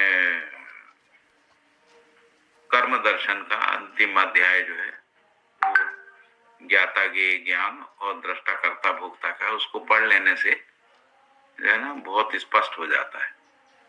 फिर एक तीसरा प्रश्न ये था कि आज जबकि बाबा जी अनुसंधान से अस्तित्व की अवधारणा हमारे समक्ष स्पष्ट हो गई है, बावजूद इसके प्रतिकूल परिस्थिति पड़ने पर हम किसी अज्ञात शक्ति से उस प्रतिकूल परिस्थिति से मुक्ति की कामना करने लगते हैं। मुक्ति की कामना तो ये तो क्योंकि प्रतिकूल परिस्थिति स्वीकार नहीं रहती, इसलिए हम कामना करते हैं उसमें। इसमें क्या है, जो अज्ञान है, अज्ञात है या भय है, वो स्वीकार नहीं होता है, इसी को प्रतिकूल परिस्थिति कह रहे हैं। तो उससे यदि हम कामना करने लगते हैं क्योंकि हम उससे मुक्ति चाहते हैं। फिर अगली बात है कि बाबा जी ने अनुभवात्मक अध्यात्मवाद में कहा है कि अभी तक की परंपरा में उपलब्ध संपूर्ण वांग्मय में जो बात आई है वो चित्रण मूलक है, और इस तरह समाधिस्थ व्यक्ति के आधार पे कोई स्वस्थ परिवार नहीं बन पाया है। तो आज जब मध्यस्थ दर्शन हमारे सामने है तो वह अनुभव मूलक होते हुए भी हमारे लिए चित्रण मूलक ही है, क्योंकि इसमें अब तक यह अवधारणा अनुभव के रूप में स्थापित नहीं हो पाई है। तो ऐसे में हमारे लिए स्वस्थ जीने का पाथेय क्या होगा?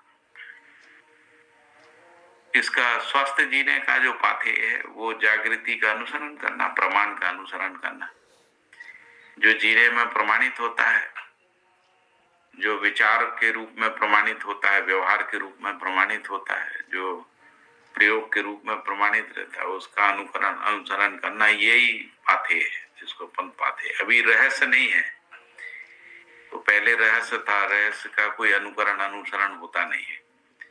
जागृति और प्रमाण के प्रति कोई शंका रहता नहीं है।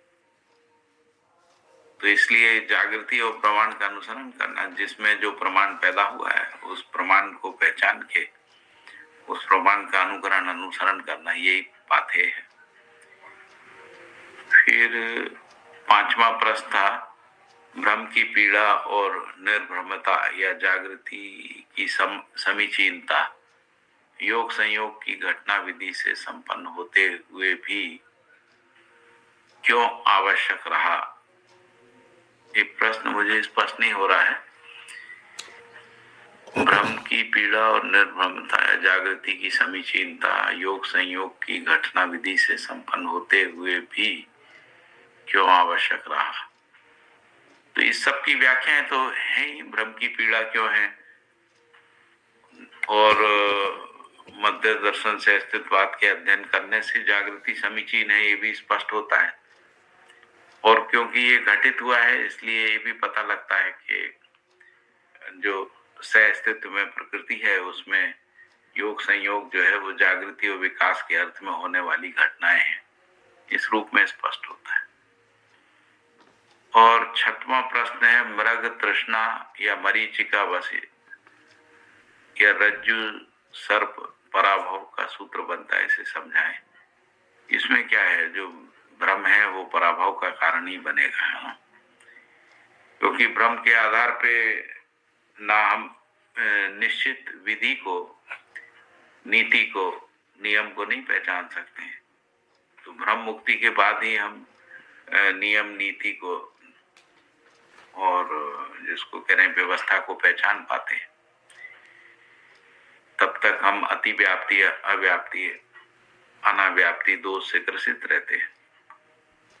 तो ये तीनों प्रकार के दोष जो हैं, जो वस्तु नहीं है वो वस्तु के रूप में उसकी मान्यता या भ्रम बन जाता है, उसी को मृग तृष्णा या मृग मरीचिका कह रहे हैं ना। जैसे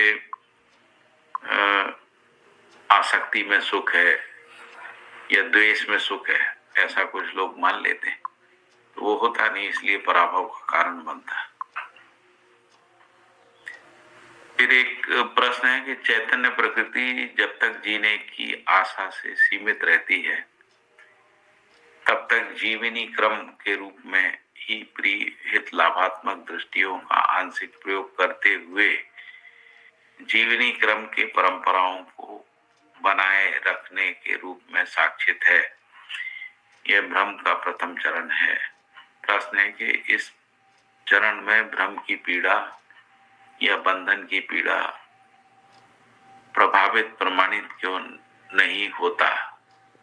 भ्रम की पीड़ा या बंधन की पीड़ा प्रभावित प्रमाणित नहीं होता, समय में समझ नहीं पाया क्या कहना चाहते। एक बार इस प्रश्न पे क्या कहना चाहते हैं वो स्पष्ट हो सकता है क्या? जी रामाशंकर भैया, यदि आप प्रश्न को स्पष्ट कर दें। जी रामाशंकर भैया। भैया इसमें कह रहे हैं चैतन्य प्रकृति जब तक जीने की आशा से सीमित रहती है तब तक जीवनी क्रम के रूप में ही प्रिय हित लाभात्मक दृष्टियों का आंशिक प्रयोग करते हुए जीवनी क्रम के परंपराओं को बनाए रखने के रूप में साक्षित है। यह भ्रम का प्रथम चरण है, ऐसा दर्शन में अनुभवात्मक अध्यात्मवाद में आया है। अब इस पर प्रश्न रखा है कि इस चरण में भ्रम की पीड़ा या बंधन की पीड़ा प्रभावित प्रमाणित क्यों नहीं होती, अर्थात जीवावस्था में उसकी कोई पीड़ा क्यों नहीं है, भ्रम की पीड़ा क्यों नहीं है, उसकी बंधन की पीड़ा क्यों नहीं? क्योंकि उसमें अग्रिम विकास नहीं हुआ है और आवश्यकता पैदा नहीं हुई।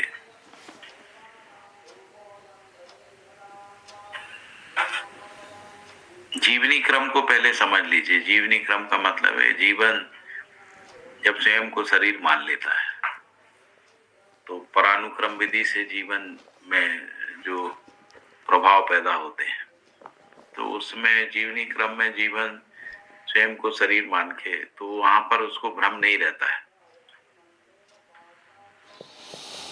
तो इसलिए उन परंपराओं को बनाए रखने का प्रयास करता है जो बनता नहीं है। और क्योंकि समृद्धिपूर्ण मेधस जो है वो तैयार नहीं हुआ रहता है, इसलिए उस पीड़ा को व्यक्त नहीं कर पाता है।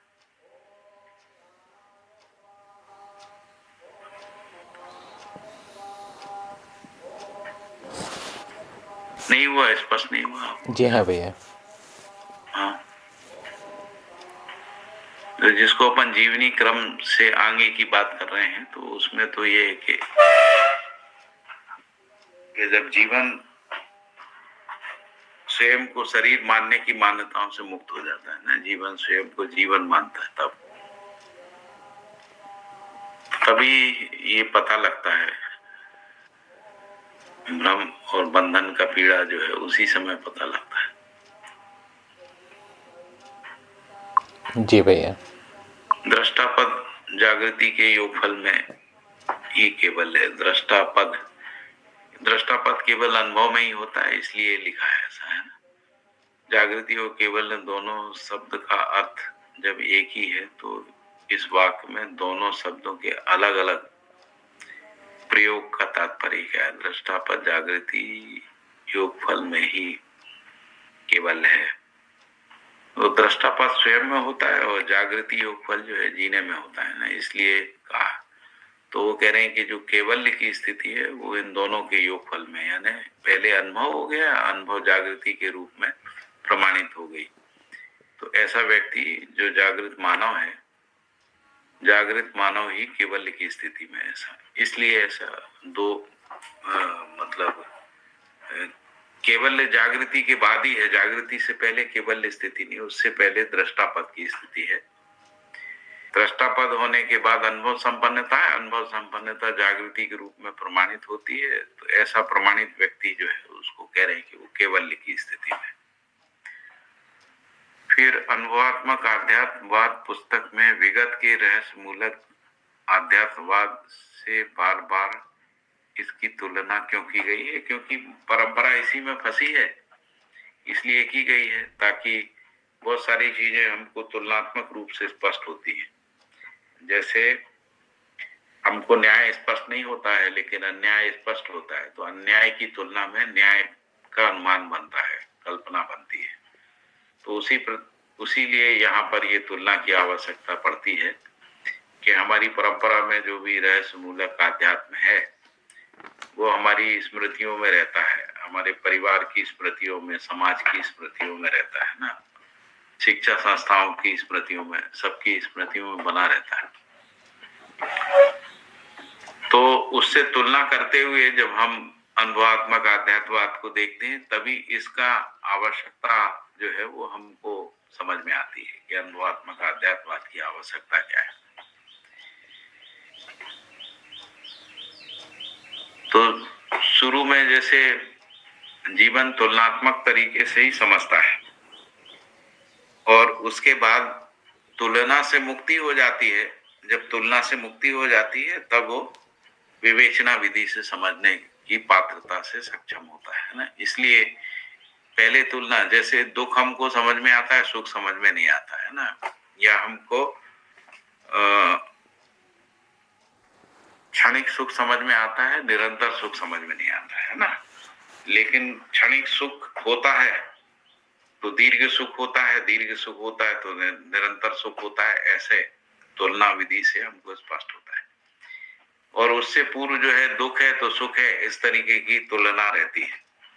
तो इसीलिए तुलना की आवश्यकता होती है, क्योंकि हमको अनुभवात्मक आध्यात्मवाद अभी स्पष्ट नहीं है और जो रहस्य मूलक आध्यात्मवाद है वो भी स्पष्ट नहीं है। लेकिन रहस्य मूलक आध्यात्मवाद हमारे आस्था में है। आस्था का मतलब है जो नहीं है उसको मान लिया है, उस रूप में रहता है। तो इसीलिए तुलना विधि से हमको समझ में आता है कि जहां हमारे अंदर जो अतृप्ति है वो रहस्य है, अज्ञात है, वो हमको स्पष्ट होता है। तो हम रहस्य मूलक आध्यात्मवाद में जीते हुए भी तृप्त नहीं हो पाते हैं ना, इसलिए अतृप्ति बनी रहती है। और यही अतृप्ति से मुक्ति के लिए पहले अतृप्ति है ये पहचानने की आवश्यकता होती है, और इसीलिए तुलना की गई है। नैतिकता पूर्वक मानव व्यवस्था में भागीदारी का निर्वाह कर पाता है, इसे समझाइए। नैतिकता का मतलब तन मन धन का सदुपयोग है ना, जिसको हम लोग 3 प्रकार की नीतियां भी जिनको कह रहे हैं, अर्थ नीति और धर्म नीति, राजनीति। तो नीति पूर्वक ही व्यवस्था होगी ना। यदि हम नीति का अनुसरण करते हैं तभी व्यवस्था को पहचान सकते हैं। यदि नीति का अनुसरण नहीं करते तो व्यवस्था तक नहीं पहुंच सकते। जैसे सुरक्षात्मक नीति और सदुपयोगात्मक नीति पूर्वक ही हम लोग मानवीय व्यवस्था को पहचान सकते हैं। तो यदि हम सुरक्षात्मक और सदुपयोगात्मक नीति को पहचानते हैं तो व्यवस्था का स्वरूप स्पष्ट होता है। फिर लिखा है कि जीवन वस्तु को गठनपूर्ण परमाणु के रूप में स्वीकार करते हुए समझते हुए का क्या तात्पर्य है? इसका इतना ही तात्पर्य है, हमको हमारा होना स्वीकार होता है, हमारे अपने होने की निरंतरता स्वीकार होती है। इस अर्थ में ये ब्रेन का क्रिया नहीं है, जीवन ही जो है वो एक स्वतंत्र इकाई है जो गठनपूर्ण परमाणु के रूप में, जिसकी अवधारणा को बाबा जी ने समाधानात्मक भौतिकवाद में स्पष्ट किया है। परमाणु में विकास रूपी अध्याय में उसको पढ़ा जा सकता है। अनुभवात्मक आध्यात्म पुस्तक में बाबा जी की बातों को ठीक मैं वैसा ही समझ रहा हूँ जैसा उन्होंने लिखा। इस बात को मैं कैसे जांचूं? इस बात को इसी विधि से जांच सकते हैं कि क्या अज्ञात ज्ञात हुआ, जो रहस्य था उससे मुक्ति हुई। यही पैरामीटर है। क्या हमको ब्रह्म स्पष्ट हुआ, क्या हमको ईश्वर स्पष्ट हुआ, या हमको दृष्टा कर्ता भोक्ता आदि इस तरीके के जो भी रहस्य मूलक जो शब्द हैं उनका अर्थ सहअस्तित्ववादी विधि से मुझे स्पष्ट होता है। स्पष्ट होता है यानी हमारे अंदर अब डुअलिटी नहीं है, द्वंद्व नहीं है, आशंका नहीं है ना, जिसको अपन कह रहे हैं डाउटलेसनेस आ गई है ना। यदि आपको डाउट है तो फिर समझ में नहीं आया, यदि समझ में आ गया तो डाउटलेसनेस है ना, असंदिग्धता जिसको कहते हैं। अब कोई संदेह नहीं है ना, डाउट नहीं है, असंदिग्ध हो गया है ना, द्वंद्व से मुक्त हो गया, दुविधा से मुक्त हो गया। यदि ये अपने में पहचानने में आता है तो इसका मतलब है कि अनुभवात्मक आध्यात्मवाद ने रहस्य से, अज्ञात से, अज्ञान से मुक्त किया है। यही एक कसौटी है स्वयं में जांचने की। तो मैंने बहुत संक्षेप में इस पे ये जो 12 प्रश्न आपने मुझे बोले थे उसको मैंने रखा है। समय क्योंकि कम है, लेकिन कभी और भी इन प्रश्नों पे हम लोग बात कर सकते हैं। जब भी कभी समय होगा तो आप मुझे आमंत्रित कर सकते हैं, बुला सकते हैं। तो फिर मैं आपके सामने जो मैंने समझा है उसको मैं या जो ग्रहण किया है वो आपके साथ शेयर कर सकता हूँ। यहाँ पर अभी मैं विराम दे रहा हूँ। और कोई बात हो तो बताइए, नहीं तो आप अपनी अग्रिम कार्रवाई करें। जी भैया, बहुत बहुत धन्यवाद भैया आपके इस स्नेहपूर्ण बोधन के लिए। और काफी कुछ समझ में आया है, वो जीने में आएगा ही, ऐसा आश्वस्ति मिलता है भैया।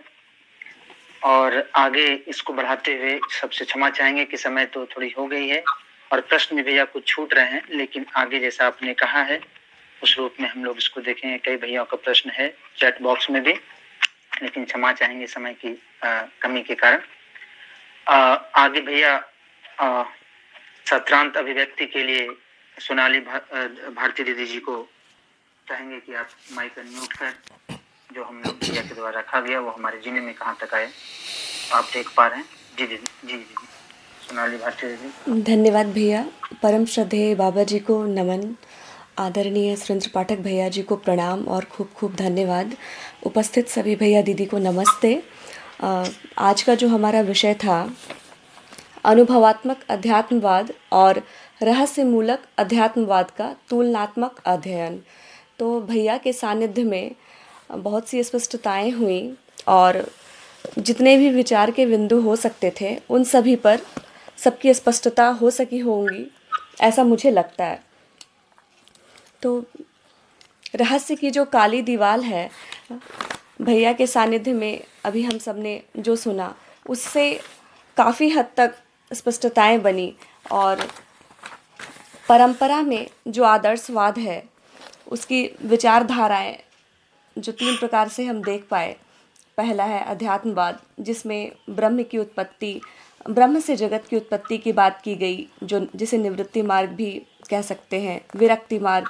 और उत्तर मीमांसा में इसकी व्याख्याएं देखी जा सकती है। दूसरा है अधिदैवीयवाद, जिसमें देवी देवता या ईश्वर से जीव जगत की उत्पत्ति मानी गई, जिसे प्रवृत्ति मार्ग या भक्ति मार्ग भी कह सकते हैं।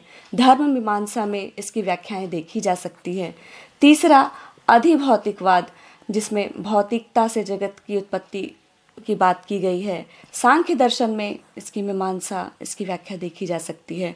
तो इस प्रकार से ये आदर्शवादी विचारधारा का प्रभाव हम सब देख पाते हैं और इसके मूल में रहस्य है। रहस्य को जाना नहीं जा सकता और रहस्य किसी को स्वीकार भी नहीं हो सकता। जैसा कि भैया ने स्पष्ट किया कि रहस्य मूलक आदर्शवादी विचारधारा जो रही, उसमें ज्ञान को अनिर्वचनीय बताया गया और अनुभवात्मक अध्यात्मवाद में ज्ञान बिल्कुल स्पष्ट है कि व्यवहार काल में वह कैसा होगा, अनुभव काल में वह कैसा होगा और विचार काल में वह कैसा होगा। यद्यपि भाषा विज्ञानियों ने और वैयाकरण, यास्क और पाणिनि की व्याख्या में इसकी थोड़ी सी झलक मिलती है कि क्रिया से शून्य कोई शब्द नहीं और क्रिया शून्य वास्तविकता से इतर वास्तविकता अति परोक्ष वस्तु है। तो यहाँ पर थोड़ा सा हम देख पाते हैं, किंतु इसको बहुत अधिक स्वीकार नहीं किया गया। फिर आगे जैसा कि बाबा जी की जिज्ञासा जो थी और उसी के आधार पर हमें अनुभवात्मक अध्यात्मवाद का जो वस्तु है वह हमें मिल पाया है। तो उनकी जो जिज्ञासा थी कि शब्द प्रमाण हम कैसे माने, जबकि शब्द का धारक वाहक प्रमाण हो। आप तो वाक्य प्रमाण, जैसा कि रहस्यवाद में कहा गया है कि शब्द प्रमाण है, आप तो वाक्य प्रमाण है, शास्त्र प्रमाण है, किंतु बात यह है कि शब्द का धारक वाहक प्रमाण हो, आप तो वाक्य का उद्गाता प्रमाण हो और शास्त्र का प्रणेता प्रमाण हो। इसी आलोक में अनुभवात्मक अध्यात्मवाद में वस्तु आई है और बाबा जी ने इसको खूब बढ़िया रखा है और हम सब ने अभी जाना भी। तो पहली जो वास्तविकता है अध्यात्मवाद में, अनुभवात्मक अध्यात्मवाद में, वह देखा जा सकता है कि ईश्वर की स्पष्टता होती है, पारदर्शिता के रूप में हम इसको देख पाते हैं और यह रहस्य मुक्ति की अवधारणा के साथ है। संपूर्ण जड़ चैतन्य व्यापक वस्तु में संपृक्त है। दूसरी बात, प्रकृति की स्पष्टता है कि विकास क्रम विकास, जागृति क्रम जागृति ही अस्तित्व, चार अवस्था और चार पदों में अस्तित्व का फैलाव है। यहाँ से प्रकृति की स्पष्टता होती है। सहअस्तित्ववादी विधि से जिया जा सकता है। तीसरा इस प्रकार हम देख सकते हैं कि न्याय, धर्म, सत्य, नियम, नियंत्रण, संतुलन पूर्वक जिया जा सकता है। यहाँ से स्पष्टता बढ़ती है और रहस्य मुक्ति होती है। विश्वास, न्याय में ही संपूर्ण क्रियाकलाप हैं और व्यवहार प्रमाण, व्यवसाय प्रमाण, प्रयोग प्रमाण को हम यहाँ से देख सकते हैं। भैया जी ने सभी पहलुओं को समेटा है और काफ़ी स्पष्टताएं हुई, सारे प्रश्नों को अच्छे से लिया है और अथातो ब्रह्म जिज्ञासा आदि आदि कई सारी बातें आई हैं इसमें। समय चूँकि बहुत अधिक हो गया है और इसका दबाव भी है, तो मैं बस इतना ही कहना चाहूँगी कि मानव कुल में आदिकाल से बनी हुई अभ्युदय की अपेक्षा और शुभ प्रयासों के क्रम में अनुभवात्मक अध्यात्मवाद सार्थकता की मंजिल तक पहुँचाने में उपयोगी होगा। और उसी कड़ी में आज का यह सत्र है, उसी कड़ी में भैया जी का सानिध्य है और उसी कड़ी में सभी प्रबोधक भैया दीदी की सहायता हमें मिल रही है और इसके लिए खूब खूब कृतज्ञता है। हमारा देखना समझने के अर्थ में हो पाया है और अनुभवात्मक अध्यात्मवाद के प्रति जो स्पष्टताएं होनी चाहिए थी वो निश्चित रूप से हो सकी हैं। और आगे मैं संदीप भैया को आमंत्रित करती हूँ। जी भैया, बहुत बहुत धन्यवाद। जी बहुत बहुत धन्यवाद। तो संदीप भैया, आप कार्यक्रम के अंत में सभी भैया दीदी को धन्यवाद ज्ञापन करने के लिए आप आमंत्रित हैं भैया। जी संदीप भैया।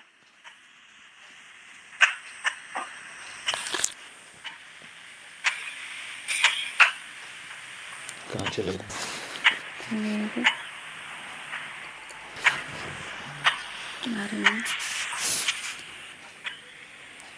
संदीप भैया, आवाज नहीं आ रही है। एक मिनट बोले, हम मिनट क्या भैया, एक बात मैं जोड़ना चाहूँगी।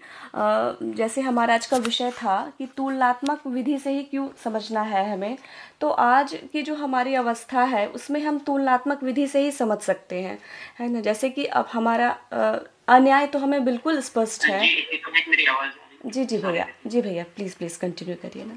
तो मैं 1 मिनट में मेरी बात मैं पूरी कर लेती हूँ। तो तुलनात्मक विधि से ही समझते हैं, और आज तुलना से मुक्ति के क्रम में है। जो आज का जो सत्र था वो तुलना से मुक्ति हो पाई, रहस्य मुक्ति की ओर एक कदम निश्चित रूप से डला है, और आगे विवेचना विधि से हम समझ सकेंगे, इसकी खूब संभावना बनी है। तो भैया इसके लिए आपको खूब धन्यवाद। जी संदीप भैया आप। जी धन्यवाद हीरा भाई। पूज्य बाबा जी को नमन और धन्यवाद ज्ञापन के लिए मुझे कहा गया है, जबकि भैया को क्या धन्यवाद दूं और सभी उपस्थित लोगों को कैसे धन्यवाद करूं, ये भी मुझे भैया जी से ही सीखना है। मैं इतना ही कहना चाहूंगा कि अभी थोड़ा रुक जाएं, क्योंकि मुझे ये उत्सव रूप देने के लिए कुछ प्रस्तुत करने के लिए भी कहा गया। तो एक कविता जो मैंने लिखी थी अभी दीपावली में, और चूंकि आज का विषय है रहस्य मूलक अध्यात्मवाद और अनुभवात्मक अध्यात्मवाद, तो रहस्य ही रावण ऐसा कविता का शीर्षक है। उसको मैं प्रस्तुत करूंगा और उसके बाद जो है सभा की समाप्ति होगी। रहस्य ही रावण। मुझे लगता है कि ये जो संक्रमण काल का साहित्य है वो कैसा होगा, यानी ये रहस्य मूलक अध्यात्मवाद आधारित जीवन से हम लोग सहअस्तित्ववादी ये चीज पढ़ रहे हैं, तो इसमें भी कुछ रचनाएं, कुछ नाटिकाएं, कुछ गीत ऐसे होंगे, उस प्रयास में ये कविता है। तो युगों का अंधेरा, सदियों के प्रयास, जल उठे दीप जो हैं ही अपने पास। तो जो पिछले प्रयास हैं, जो पिछले मीमांसाओं की बात भैया जी ने रखी है, तो उन सभी को नमन करते हुए कि युगों का अंधेरा और सदियों के प्रयास, जल उठे दीप जो है ही अपने पास, है ही व्यवस्था, है ही वर्तमान, अनुभव में स्पष्ट है समस्त वस्तु ज्ञान। तो अब जब ये सहअस्तित्ववादी दर्शन है हमारे पास, तो इसमें समस्त वस्तु ज्ञान स्पष्टता की पूरी संभावना है। चाहत की तृप्ति आस, चाहत की तृप्ति आस, सतत दृष्टि प्रयास से, गांठें निराधार हैं व्यवहार के अभ्यास से। साथ रह सके जीत हाय, अखंडता प्रमाण है प्रेम पूर्ण परिवर्तन। रहस्य ही रावण, रहस्य ही रावण, समझ ही राम है, दिखे सृष्टि व्यवस्था जब, चिराकांक्षित विश्राम है। तो ये छोटी सी कविता आपके सामने थी। जितनी बातें भैया जी ने रखी हैं, पिछले सभी वाङ्मयों को उद्धृत करते हुए कहाँ पर वे एक आयामी या एकांगी हुए, और कैसे सहअस्तित्ववादी दर्शन ने हमें बहुआयामी दृष्टि, विचार, अनुभव, व्यवहार और कार्य आयामों को समेटते हुए रखा है, और हमारे लिए ये प्रशस्ति का जो है वो रास्ता है। और साथ ही जो प्रश्न कृष्ण भैया और बाकी प्रश्नकर्ताओं ने पूछे, उससे भी काफी स्पष्टता हुई। मैं उन सभी को तहे दिल से धन्यवाद देना चाहता हूं कि उनके इन प्रश्नों से हम लोगों को समझने में और आसानी हुई है। सुबह सुबह इतने तड़के सब लोग जगकर श्रवण के लिए आए, ये भी हम लोगों का देवघर परिवार का मनोबल बढ़ाता है। आप सभी का धन्यवाद जो इस सत्र में जुड़े हैं, और कल और परसों भी जुड़ेंगे, इस बात की पूरी आशा है। भैया जी का खूब खूब धन्यवाद। और धन्यवाद कैसे कहूँ, मैं तो यही सोच रहा था कि जब बच्चा रात में बिस्तर गीला करता है तो माँ जो है वो बड़े प्यार से उसको फिर से कपड़े बदल के लिटा देती है। बच्चा कैसे धन्यवाद करता है, उसे तो जो करना है वो करता रहेगा। ये तो भैया को हम लोग भी तंग करते रहेंगे। मैं इन्हीं बातों से आप सबसे विदा लेना चाहता हूं, और फिर से सबका बहुत बहुत धन्यवाद। जी भैया बहुत बहुत धन्यवाद। तो आदरणीय भैया जैसे चाहेंगे कि आप अंतिम में एक बार हम सबों को कह दें, तो फिर हम लोग सभी विदा लेंगे और संचालन में जो भी त्रुटियां हुई वो मेरी व्यक्तिगत जिम्मेदारी है, उसे यदि कुछ त्रुटियां हैं तो क्षमा करेंगे और आगे सलाह देकर सहयोग करेंगे। जी भैया, अंतिम में आप कुछ कहना चाहें तो हम लोग आपके उद्बोधन से विदा लेंगे। जी भैया।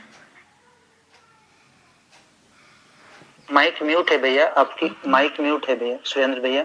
जी बहुत बहुत धन्यवाद। आप लोगों में अध्ययन के प्रति जो है निष्ठा बनी हुई है, ये बहुत उत्साहित करने वाला है। मैं इसमें 2-3 प्रश्न इसमें आए थे। एक था मूल्यों का आस्वादन कैसे करें। तो मूल्यों का आस्वादन तो जीवन में रहता ही है। जैसे इस ममता को जो है हर बच्चा पहचानता है, परस्परता में हम स्नेह को पहचानते ही हैं, है ना, परस्परता में सम्मान को पहचानते हैं। तो ये सब आसानी से पहचानने में आने वाले मूल्य हैं। इसका आस्वादन तो भ्रमित अवस्था में भी रहता ही है ना। तो मूल्यों का आस्वादन जैसे विश्वास का आस्वादन रहता ही है, कृतज्ञता का आस्वादन रहता ही है। यदि कोई ग्रेटिट्यूड व्यक्त होता है तो हमको अच्छा ही लगता है, तो सुखप्रद लगता है, अच्छा लगता है। इस रूप में मूल्यों के आस्वादन को पहचान सकते हैं। केवल अपेक्षा ये कि निरंतर हो जाए। किसी ने एक प्रश्न है सर प्रमोद कुमार जी का, अध्ययन से आपका आशय क्या है। अध्ययन से आशय है कि जो निष्कर्ष है वो जीने में आ जाए। अध्ययन का मतलब पठन नहीं है ना, क्योंकि पहले पठन है, फिर श्रवण है, फिर चिंतन के रूप में निधिध्यासन है ना। तो श्रवण मनन चिंतन इस तरीके से, श्रवण मनन और फिर तो मनन का मतलब विश्लेषण और विवेचना करना। विश्लेषण और विवेचना का मतलब होता है, विश्लेषण क्रिया का होता है और विवेचना जो है क्रिया शून्यता की होती है। तो क्रिया शून्यता के रूप में अस्तित्व जो है वो सह-अस्तित्व है। इसलिए विश्लेषण विवेचनाएं जो है वो साथ साथ चलती हैं। जो क्रिया है उसको विश्लेषित किया है, विकास क्रम विकास 4 पद में है ना, और 4 अवस्था 4 पद में प्रकृति का विश्लेषण पूरा हुआ है। और विवेचना जो है वो न्याय धर्म सत्य के अनुभव या अनुभूति क्रम में जो है विवेचनाएं हैं। सारी विवेचनाएं उस अर्थ में है। तो ये जो मनन पूरा होने के बाद जब वो जीने में आने लगता है, उसी का नाम अध्ययन है, जिसको अपन अध्ययन कहते हैं। अध्ययन स्वीकृतियां हैं मूल रूप से। यदि हमको स्वीकार नहीं हुआ है तो अध्ययन नहीं हुआ अभी, है ना। हमको समझ में नहीं आया है तो अध्ययन नहीं हुआ है। इस प्रकार से ये 2 प्रश्न थे। तो बहुत बहुत धन्यवाद। फिर मिलेंगे। तो श्रद्धेय बाबा जी को नमन करता हूँ और बाकी जिन लोगों ने इस कार्यक्रम का संचालन किया, सहयोग किया, सुना, उन सब लोगों का भी बहुत बहुत धन्यवाद, बहुत बहुत आभार। फिर मिलेंगे। नमस्ते जी, सभी को प्रणाम भैया। नमस्ते, प्रणाम भैया। ये कह सकता भैया, यदि इसके बावजूद भी कोई प्रश्न है तो मुझसे फोन पे चर्चा कर सकते हैं। फोन नंबर आप सभी के पास है। जी भैया, खूब धन्यवाद भैया। यदि कोई व्यक्तिगत रूप से करना चाहते हैं तो मैंने नंबर भी इसमें चैट बॉक्स में लिख दिया है। जी भैया, तो बात कर लेंगे। ठीक जी, खूब धन्यवाद भैया। सबों को बहुत बहुत धन्यवाद। खूब धन्यवाद। नमस्ते। हरि हर भैया।